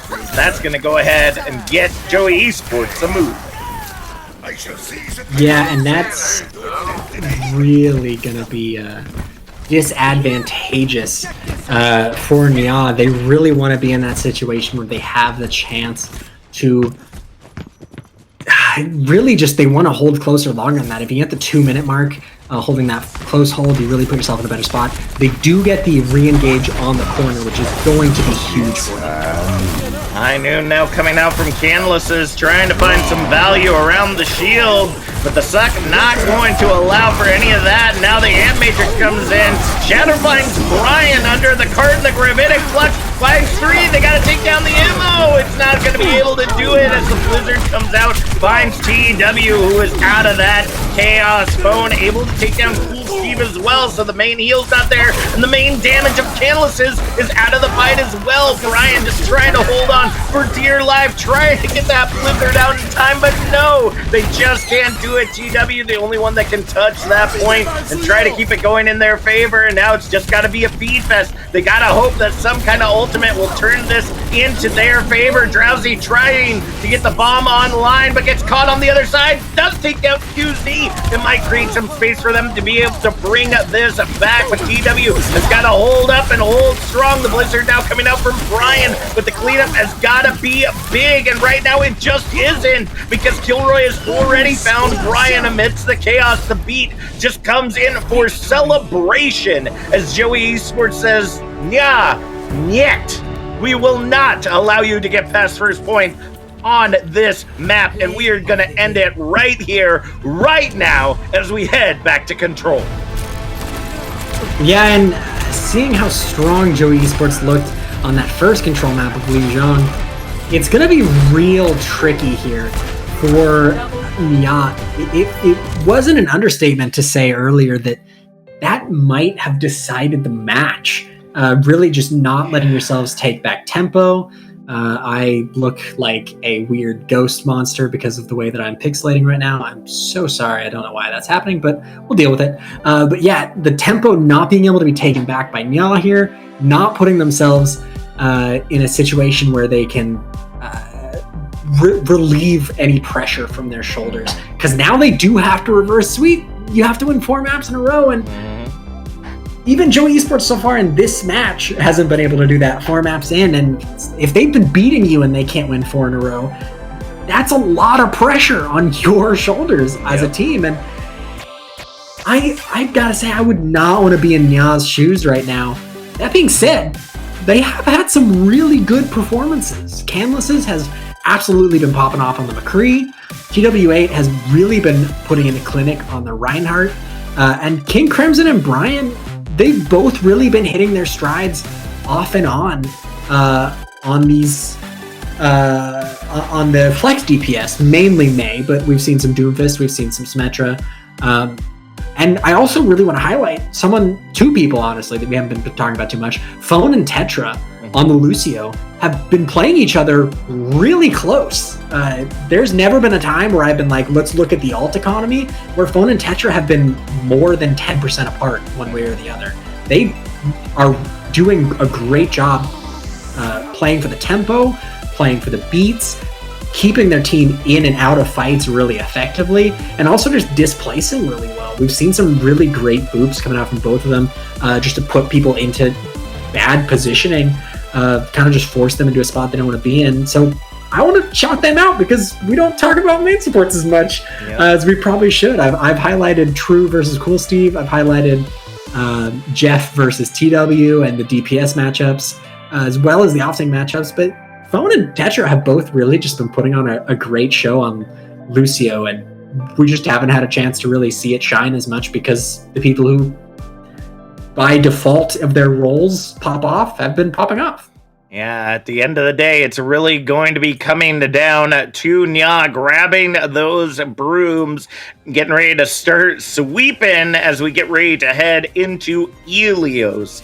Now, as y'all know, Helios is probably the best map for those off-map eliminations. Even on the ruins, you can get that possibility if you're playing well enough on that outside area. So NYAA has to reset the tempo here. This is go time. If it wasn't go time before, it's go time now. You gotta turn this around. You gotta get those beep beep reverse sweeps out there. And if you're a NYAA fan, you gotta be lighting up that chat. Show NYAA that you are here for them and you wanna see them play this out. Because right now, Joey Esports has their foot on the gas, and there's nothing that is stopping them. Yeah, and we're going to see here, do the interesting comps come out. We're going to see double bubble from Joey Esports, something we haven't seen so far. And NYAA, I like this. They're pulling out the ball comp. That's really good for the disruption, really good at upsetting the players who have been doing really well so far, specifically those hit scan. And Brian coming out here on the Genji, I kind of hope he stays on it because we've seen Senza, you know, as much as we meme about Senza Blades, he's a good Genji. Of course, obviously, now that I've complimented him, he's going to swap over to the Echo. But hey, you know, that's all right, too. Echo is literally one of the strongest heroes in the game right now. Not only with her kit, but her ultimate allows her to beat anyone on the enemy team, which can create a whole heck of a ton of possibilities. Tanks, supports, DPS, you name it, Brian can indeed be it. And already seeing Brian kind of zoned out by Kilroy, looking to see if they can create some space. Does find Asdo in the back line, looking to see if they can take them out as they try to wedge them between themselves and Tetra. Brian falling really low, and Asdo ends up finding him. TW rolling right on in, trying to get some value by taking down the supports, but gonna be unsuccessful for now as Control, moving the way of Joey Esports, will end up grabbing Control. And that is going to be them holding on to this point as TW falls. Yeah, and this is really showing the value of double bubble here. They can choose their engages. Asdo basically is the whole map to play with because he doesn't have to wait and look for the engage with TW8. He can find situations where he can duel with the backline, put pressure on anyone he wants, and just know that TW can get there when they need to. Jetbot can get there when they need to. And this really does put them in a tricky situation, especially with how vulnerable your backline is with the Zen Brig. Ooh, the nano goes in onto Jetbot just as Brian was getting ready to eliminate them, and now Jetbot has that primal online. Graviton Surge holds all of NYAA to the wall, and now the bodies, they gonna hit the floor, but Drowsy is the one cleaning them up despite the Graviton catching all three of them. It doesn't seem to matter. That Diva isn't down yet, and Control goes over to NYAA. Yeah, I talked about how fragile your backline is with the Zen Brig, but when your Zen's putting the damage out and building that Transcendence, your backline suddenly becomes immortal. Unless True Dogger can land a good ante, which Drowsy did a good job of stopping that from happening, and Cool Steve kept their entire team up and allowed Drowsy and Canvases to really turn that around. So really well done from them, noticing the dive, making sure they were safe, and just not getting caught. But Asdo, come on. All right, Asdo does find Cool Steve in the backline. TW trying to get that follow-up onto Kilroy as they send the Bob into the action, and I'm not even for certain where that Bob ended up. Probably at the bottom of the well, based on the angle, but now we see the minefields coming out for TW, and Brian in with a duplicate monkey of their own, trying to see if they can zone out the point any longer. Will end up being successful, going for Jetbot, and now the Primal comes out. Canlisys ends up getting the recall and is still holding this objective strong for now, but Kilroy ends up taking him out. TW says, okay, not gonna pick on my Tracer like that, and the percentage continues to climb for NYAA as they keep feeding this objective as the swap comes down now. Yeah, that was a really, really good peel from Asdo. You know, we talked about the DPS builds from both of these teams, but Asdo just recognizing Kilroy's getting dived by Canlises. Kilroy doing a great job of putting the damage into that Tracer and staying alive for as long as possible using that displacement from the coach gun, but amazing peel coming out from Asdo to not only kill Canlises, but to keep Kilroy alive just long enough that you kind of forced TW into a situation they really didn't or shouldn't have been in. All right, Jeffbot falling down to half health as the percentage continues to climb, and we're heading into what could be the final fight for the side of Joey Esports to take this objective. Transcendence saves the day, ends up taking both the grab and the pulse bomb, and the cleanup comes in clutch. Nobody able to save phone, so there's a lot of healing already off that. And Jeffbot, I don't know if that was on purpose or just jumped a little too far on accident, but nevertheless ridden into final fight territory with NYAA in control. Yeah, NYAA have to play pretty much perfectly coming up on the mines, which are going to be huge, the bomb, which against double bubble can get a lot of value, and the duplicate, which if you grab someone like Winston or Diva, you can get some huge value as well. They've really got to play perfect and utilize these ultimates really well because they have to stay in this map. And a point early is huge. Ooh, that's a great couple of picks there to start things off, but Asdo did find Canlises in the end, and the cleanup is in clutch again. Oh, Kilroy, you gotta watch where you're throwing that bomb, because Bob does not like being at the bottom of the well. Tetra sends down phone with the flail, and that's it. NYAA able to take the well in their control, 100-99, as we continue here on Helios. How did Cool Steve not die? I don't know. What? Cool, okay, I'm in shock. So I talked about DPS peel. That is a 5-man peel. Yep. If you count the Transcendence there. Nano Monkey jumps on you. You use trance. You come out of trance when they're still nanoed and get dropped to 1 HP. The monkey drops on you, and somehow the monkey dies, and you don't as Zenyatta. That's kind of insane. Yep. You're right. That's just insane. Not kind of, it's just insane. That's huge from NYAA. Keeping their heads cool under pressure, healing where they need to be, and still having that synergy where some teams, you know, this is the chance where you'd say, all right, you know what? I'm just going to blame someone else and move on. No, this team is working together, and they are staying in this. Like, that's very impressive. Well, let's hope they found their momentum now. TW in a little bit too deep with that double bubble as we go ahead and see Joey Esports gonna go ahead and lock down this objective. Symmetra is deadly here on the Lighthouse, and Asdo on that Doomfist is just gonna be racking up the kills as well. Yeah, not surprised to see Joey Esports stay on the brawl here. The double bubble coming out is going to be huge to actually stop this. Good choice to play against it, but it's working out way too well for Joey Esports here. NYAA, they've got to rethink their game plan, or maybe they just turn this back around. They've got that pick. Brian's down, but without the Doomfist, that displacement's really tough, and if they can break these turrets and engage properly, never mind. Tetra's going to get taken out, and this is going to be much harder. Yeah, the picks just keep coming in for either side. No team can find an advantage until Jeffbot with a 3 health gets a massive shatter, and the rest of the team is able to clean it up. The pulse bomb from Canlises tries to find something, and unfortunately Phone will get that elimination onto Canlis. Yeah, that's a crazy fight there. Canlis is kind of throwing in that pulse bomb a little late, a little far, kind of trying to get it from left field all the way to home plate there, and just not quite getting it to the catcher.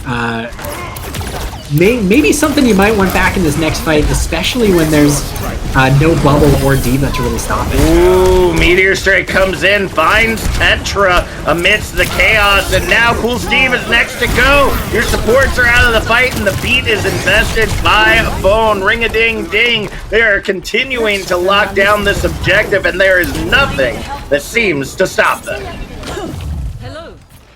Yeah, and NYAA, they worked so hard to pull back that momentum, to pull back that that first tick here on Ilios, and they just can't seem to find a way past this brawl coming out here. Teleporter and barrier coming up to get them back to the point as quickly as possible. Drowsy has that grab, able to grab the double, but doesn't grab Jeffbot.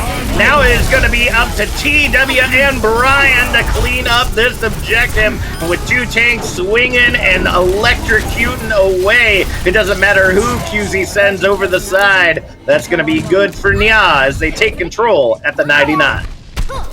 Ooh, losing Canvas is so late there might actually play a bit of a heavy toll here for NYAA, especially if they can be forced into this fight early, not letting themselves reset on this high ground, or really just reset it all. And here comes the bulldoze already for Joey. Not able to grab the heals. Brian falls first, but Canvases comes back and sends home phone again. Jeffbot with the short charge, able to get the D-Mech, but the damage may already be done. Cool Steve and Canlis is still holding strong right now as Asdo tries to feed their way back in, but no matter what, Cool Steve just gonna keep their cool and hold this point with TW. Okay, now it's time for me to say, how did Canlis not die in that fight? He had Asdo on him on Tracer, Kilroy got the stun, and yet somehow he got stunned in a crouch. So he was crouched, so he didn't get shot in the head. Nope. So he didn't get killed by the Tracer, and then was able to kill Kilroy.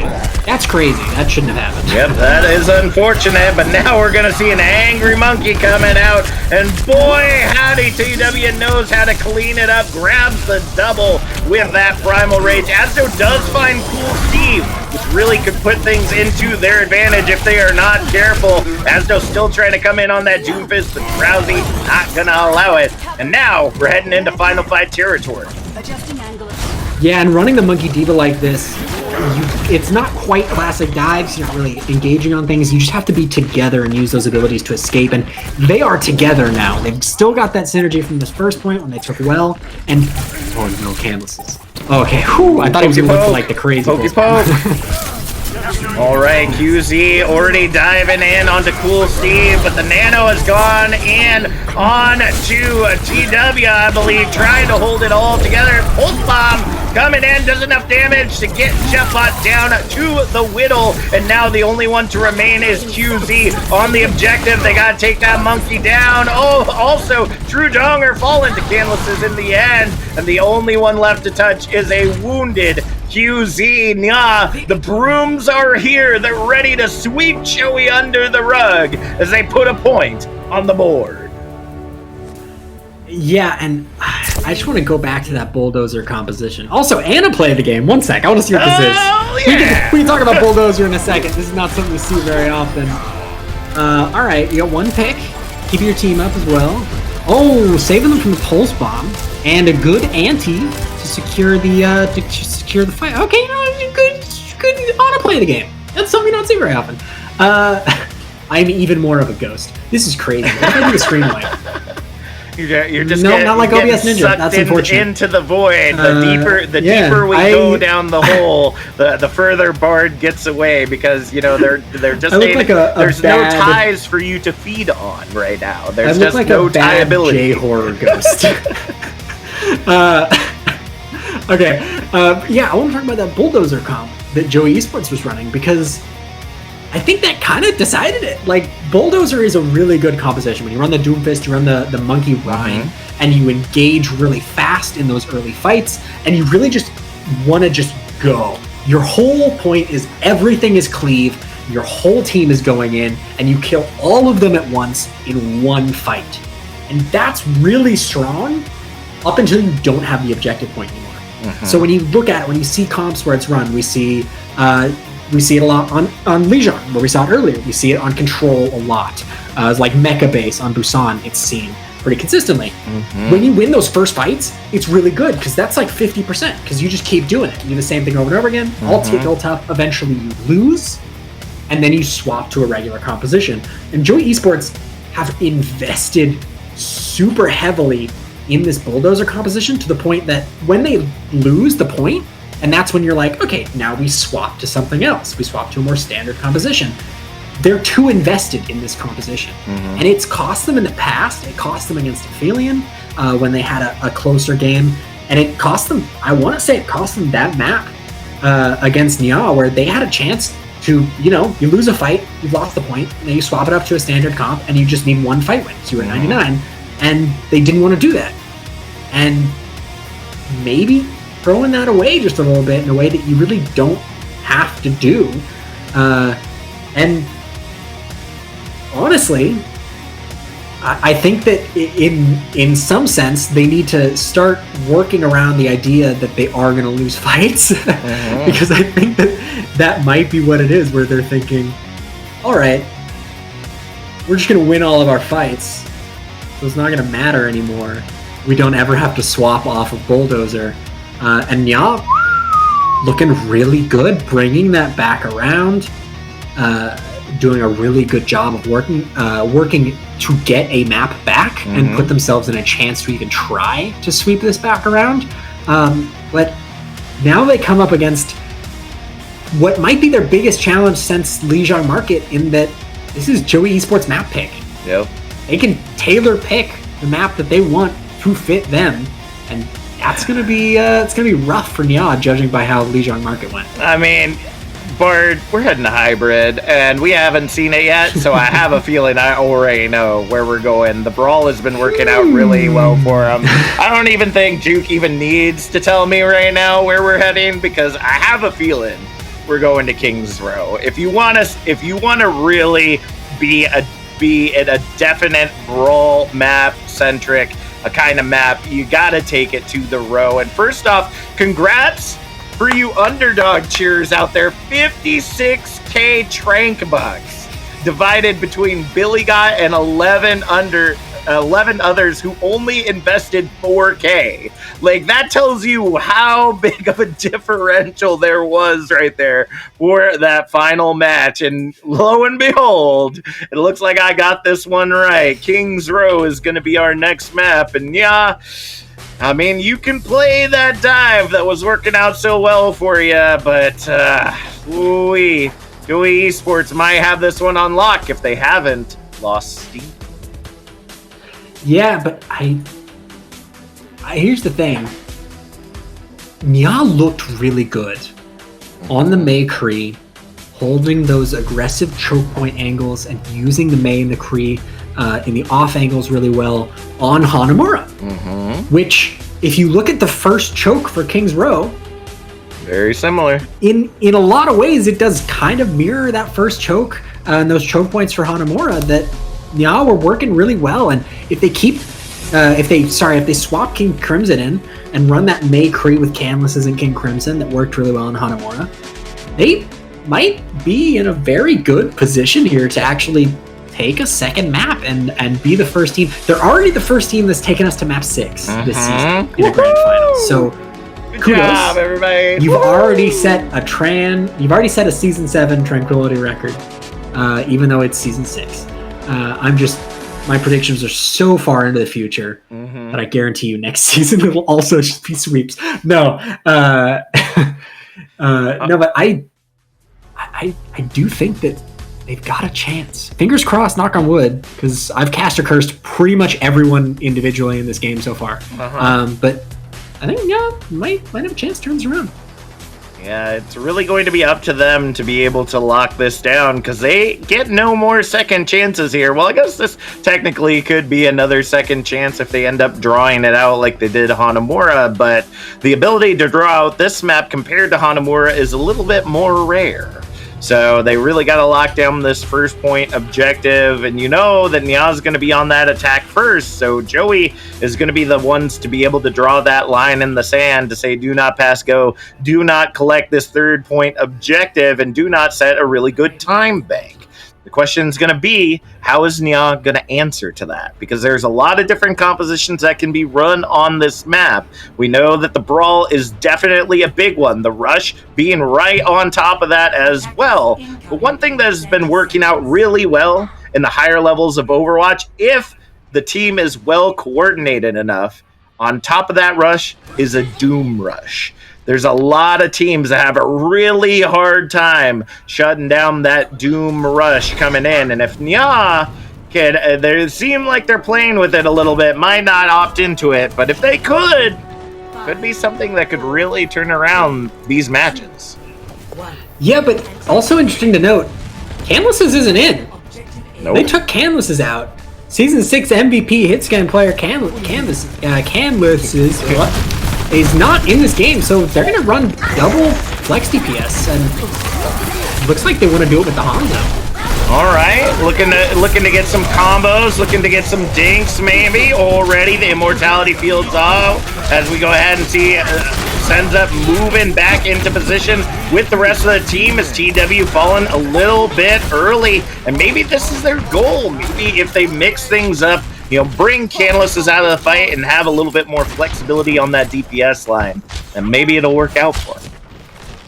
Yeah, but the problem with this is they've given up on some of that utility that makes May Brawl so powerful, which is the stun coming out from McCree. You got a little range, the extra angles, a zoning ultimate, and now they have to just be that much better on their engages to get the value, and this time might be it.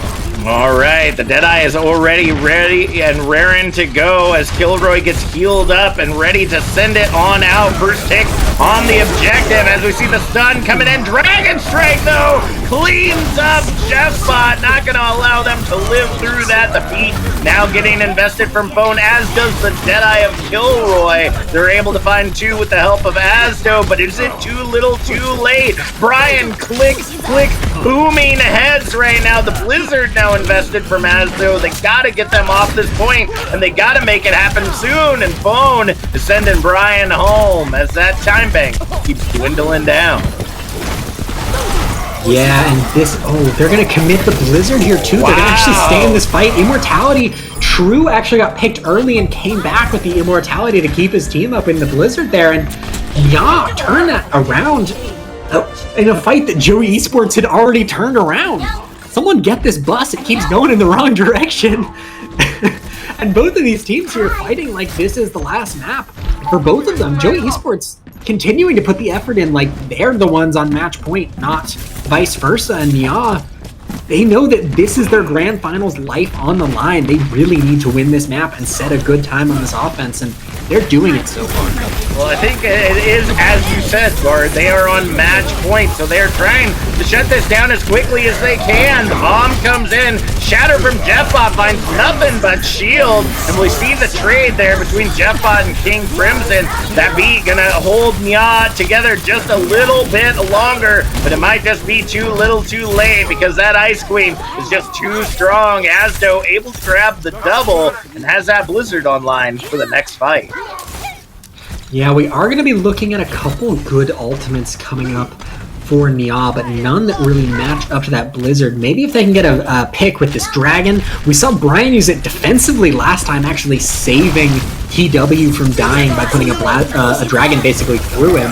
But this time, the Blizzard's going to come out first. Well, there it goes. Defensive Dragon once again ends up negating the Blizzard. Not able to get in and clean up the damage like they were hoping for. And Kilroy comes out with the Deadeye, gets nothing but shield, but gets domed by a Drowsy and those big old mech guns. It looks like Brian's going to be able to continue to clean up as QZ drops into the backline. TW pulls back and hits Truedonger, and that's going to be the payload moving once again. I stand entirely corrected because I thought that Dragon was going into pub. I thought it was going straight past the objective point, and no, it went right into that choke that it absolutely needed to do. Saved his team.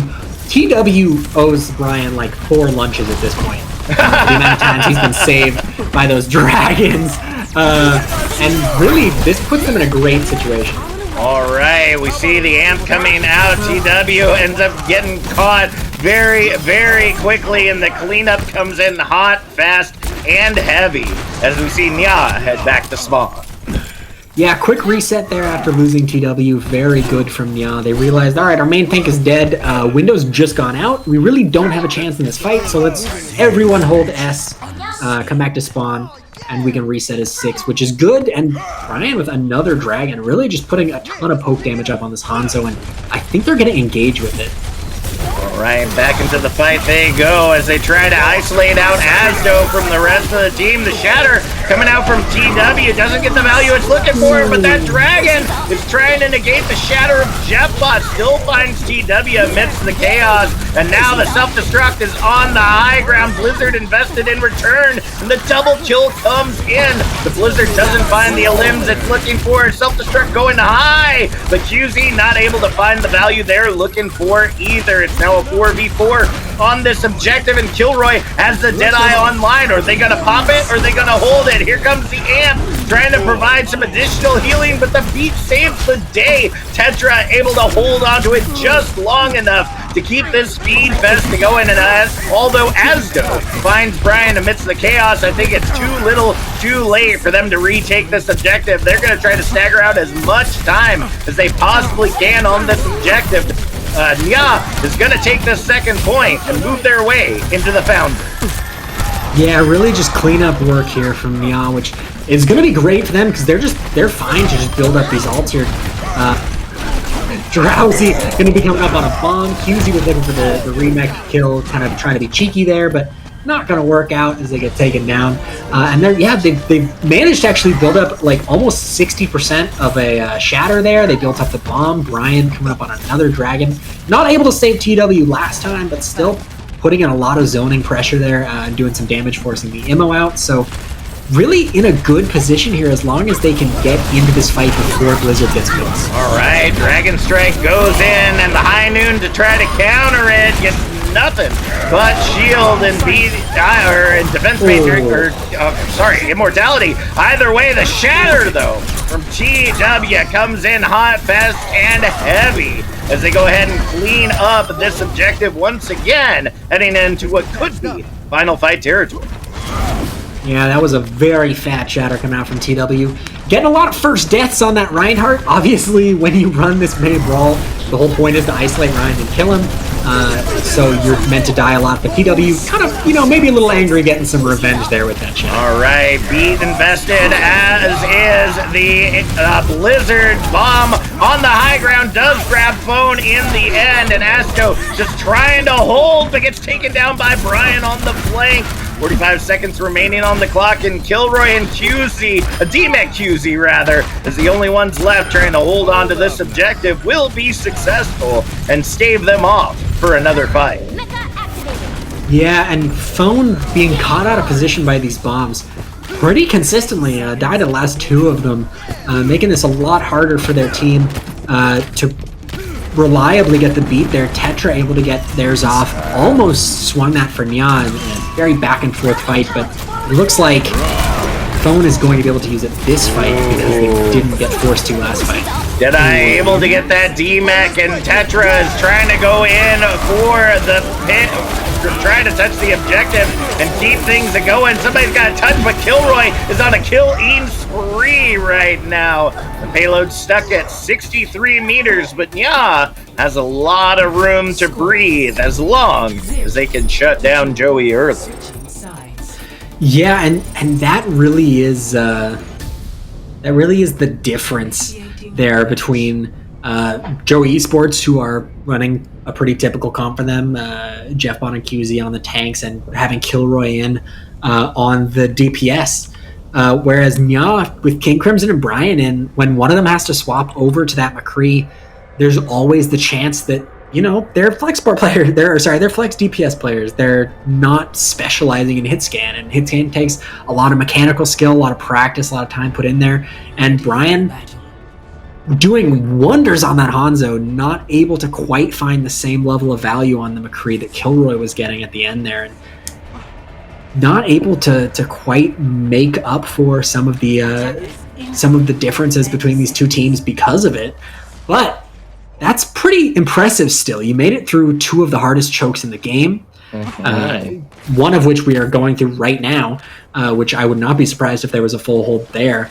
And you managed to do it in a pretty decisive factor right up until that last point. So if they can keep playing in that fashion, if they can keep getting value out of the Hanzo, keep getting value out of the Drowsy, who's now on Sigma, then I think they do have a pretty good chance here, as long as Joe Esports don't just commit to tempo and really run over them because they don't have that diva of that creep. Speaking of tempo, that Sigma pick is interesting. We have yet to see that out for Drowsy this time around. Seen it a lot for QZ and others on the Joey Esports side, but not so much for them. It looks like they're trying to give Brian a little bit more room to breathe and being behind that defense matrix. The phone gets lit up. Ding dong. Somebody pick it up as they head back to spawn. That's going to slow this push for now as they head back past the choke.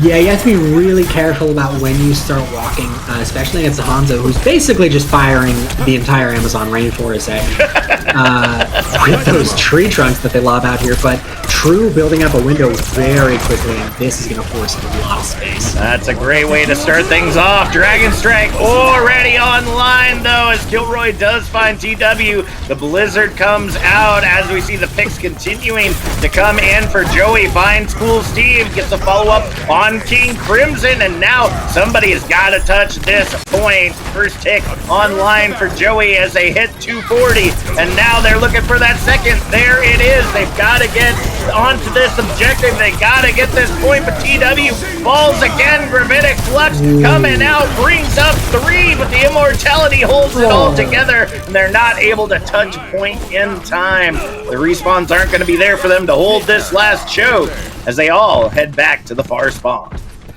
That is so incredibly unfortunate when you get a Sig 9, but just in the wrong direction.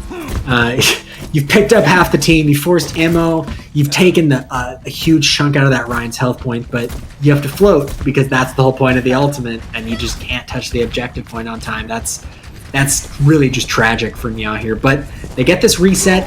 They don't get the most powerful choke here, but they can still hold on this point.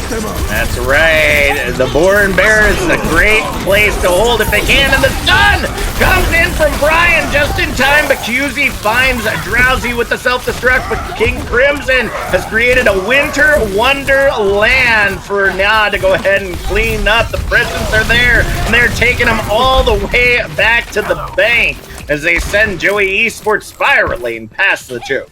Hey. Yeah, really, really good job from NYAA there to decisively win that fight. That's exactly what they needed. And now, even though they have lost some players, they really could have played up for that aggressive choke, but they want to play slow. They're leaning into this Sigma style, and now they have to make it work. Oh, the Maywall does not negate the damage as we see the shatter out from Jeffbot, laying out the entire team of NYAA as TW falls to the ground. Tetra does invest the beat to try to keep things up for them, but it's too little too late as they move into Objective Bravo. Yeah, I can't tell if King Crimson is trying to go for the point stall or what. It's not really gonna matter either way. They're not gonna get the actual contest here. But I just want to go back and say that I emphasize with TW here, your tournament life is on the line. You are playing for a hold you desperately need to keep yourself in these grand finals here. This could be your last map in the game, and you just get hit by like 4 stuns in a row. That's the main tank experience. That is true, and already we see them negating the Deadeye to be able to get around that wall and help out. TW stun comes in as Brian finds Jeff in the end, but the Blizzard is coming in for the cleanup. They don't need their main tank. They can hold it all together, right? Right? Cool Steve ends up getting sent over the side, but Astos Asdo, and now it's a battle of the Lucios on point. The QZ getting in the middle of it all. Shame, not very nice. Ends up grabbing the double kill right there as the payload keeps moving forward. Yeah, they almost turned that around. 2 big boop kills, but here it is. You've got 3.5 minutes that you have to hold here, because if you do not, Joey Esports are going to be the Discord tier champions here. NYAA, they have to win this, and a first pick on a Tetra is not going to help them. That is not a good way to start things off. Ore, 2 eliminations, 3 as TW falls. The Blizzard tries to come in from Crimson, but there's not enough damage to lock it down, and the Marsupial Org takes away another victory, claiming the Harmony and Discord tiers as Joey Esports walks away with Kings Row, walks away with the grand finals in this 4-1-1 match against NYAA. Yeah, honestly, Joe Esports, they looked dominant during the regular season. They only dropped 3 maps before playoffs, and they came into the playoffs. They struggled a little bit back and forth. An early game against Aphelion went to map 7, but they came back into this game with a vengeance.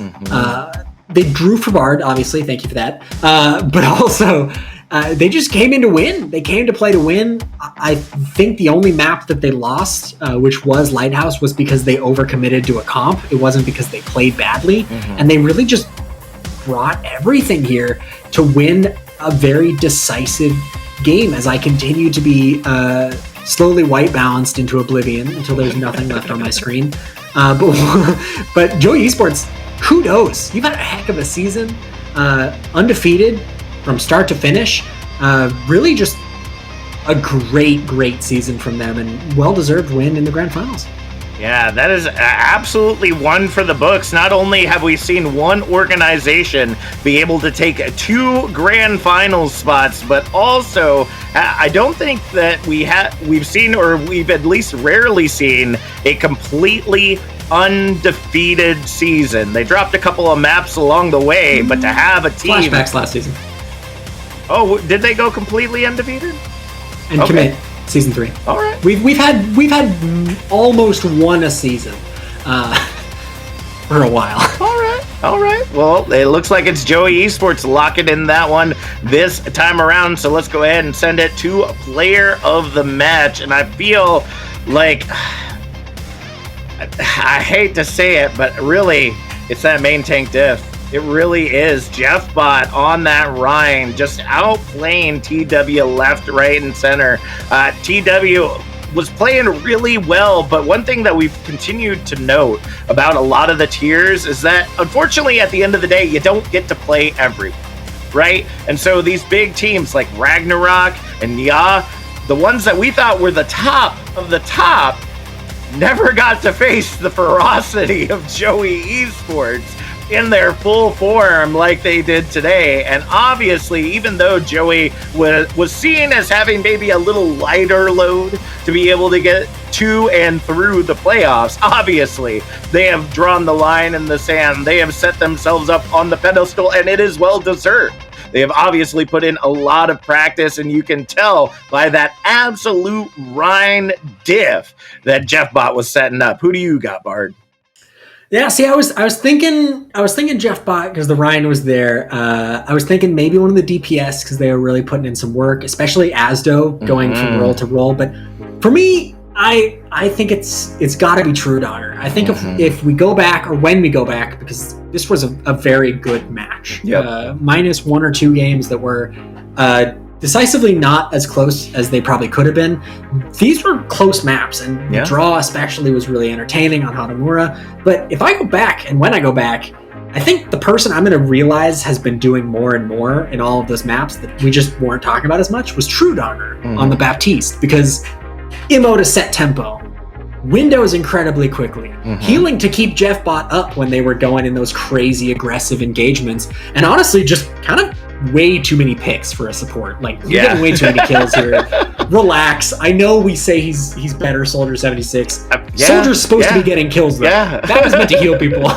But True is going crazy. So I think I'm gonna give it to True Donner, mostly on that Baptiste, but on the Ana very occasionally, and really just having a great match. And also True, if you're watching, the match is on Monday, right?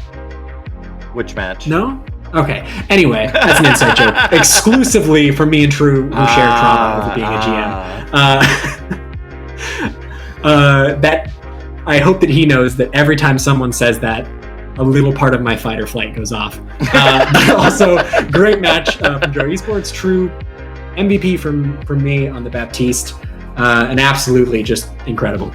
All right, we'll let you keep lighting up that chat right now as we go ahead and start wrapping things up. I want to let you know that you are now heading into the last week of Tranquility Season 6. The action ain't over. I mean, the tournament's over, but the action is far from done. Next Monday, we've got, as always, our Iris podcast, the last one of Season 6. So you better be sure to be there, because that's where we're giving away a heck of a ton of stuff. If you've been watching this entire playoffs, you're going to be able to lock in possibly one of those $100 gift cards that are going to be given away. I want to give a special shout out really quick to Juke on production as we got the card up. Be sure to be following them on Twitter. Juke, like myself and Bard, doing a lot of stuff outside of the Tranquility community as well. Absolutely massive on the production right now, and definitely need to be giving them some love as well. And then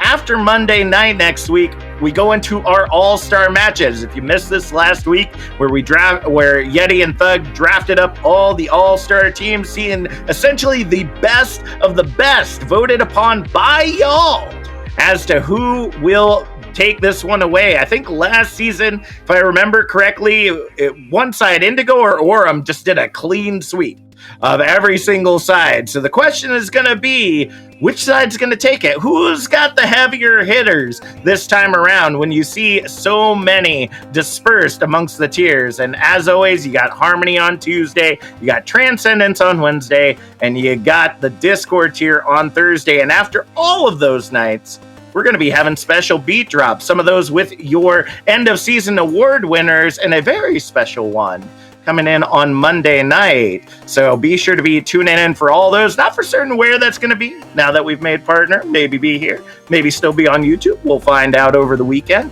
But nevertheless, thank you so much for joining us. Thank you, Bard and Juke, for being here, helping me out so we could bring this whole thing to a close. Thank you, folks at home, for being here to watch here at the Overwatch Tranquility community.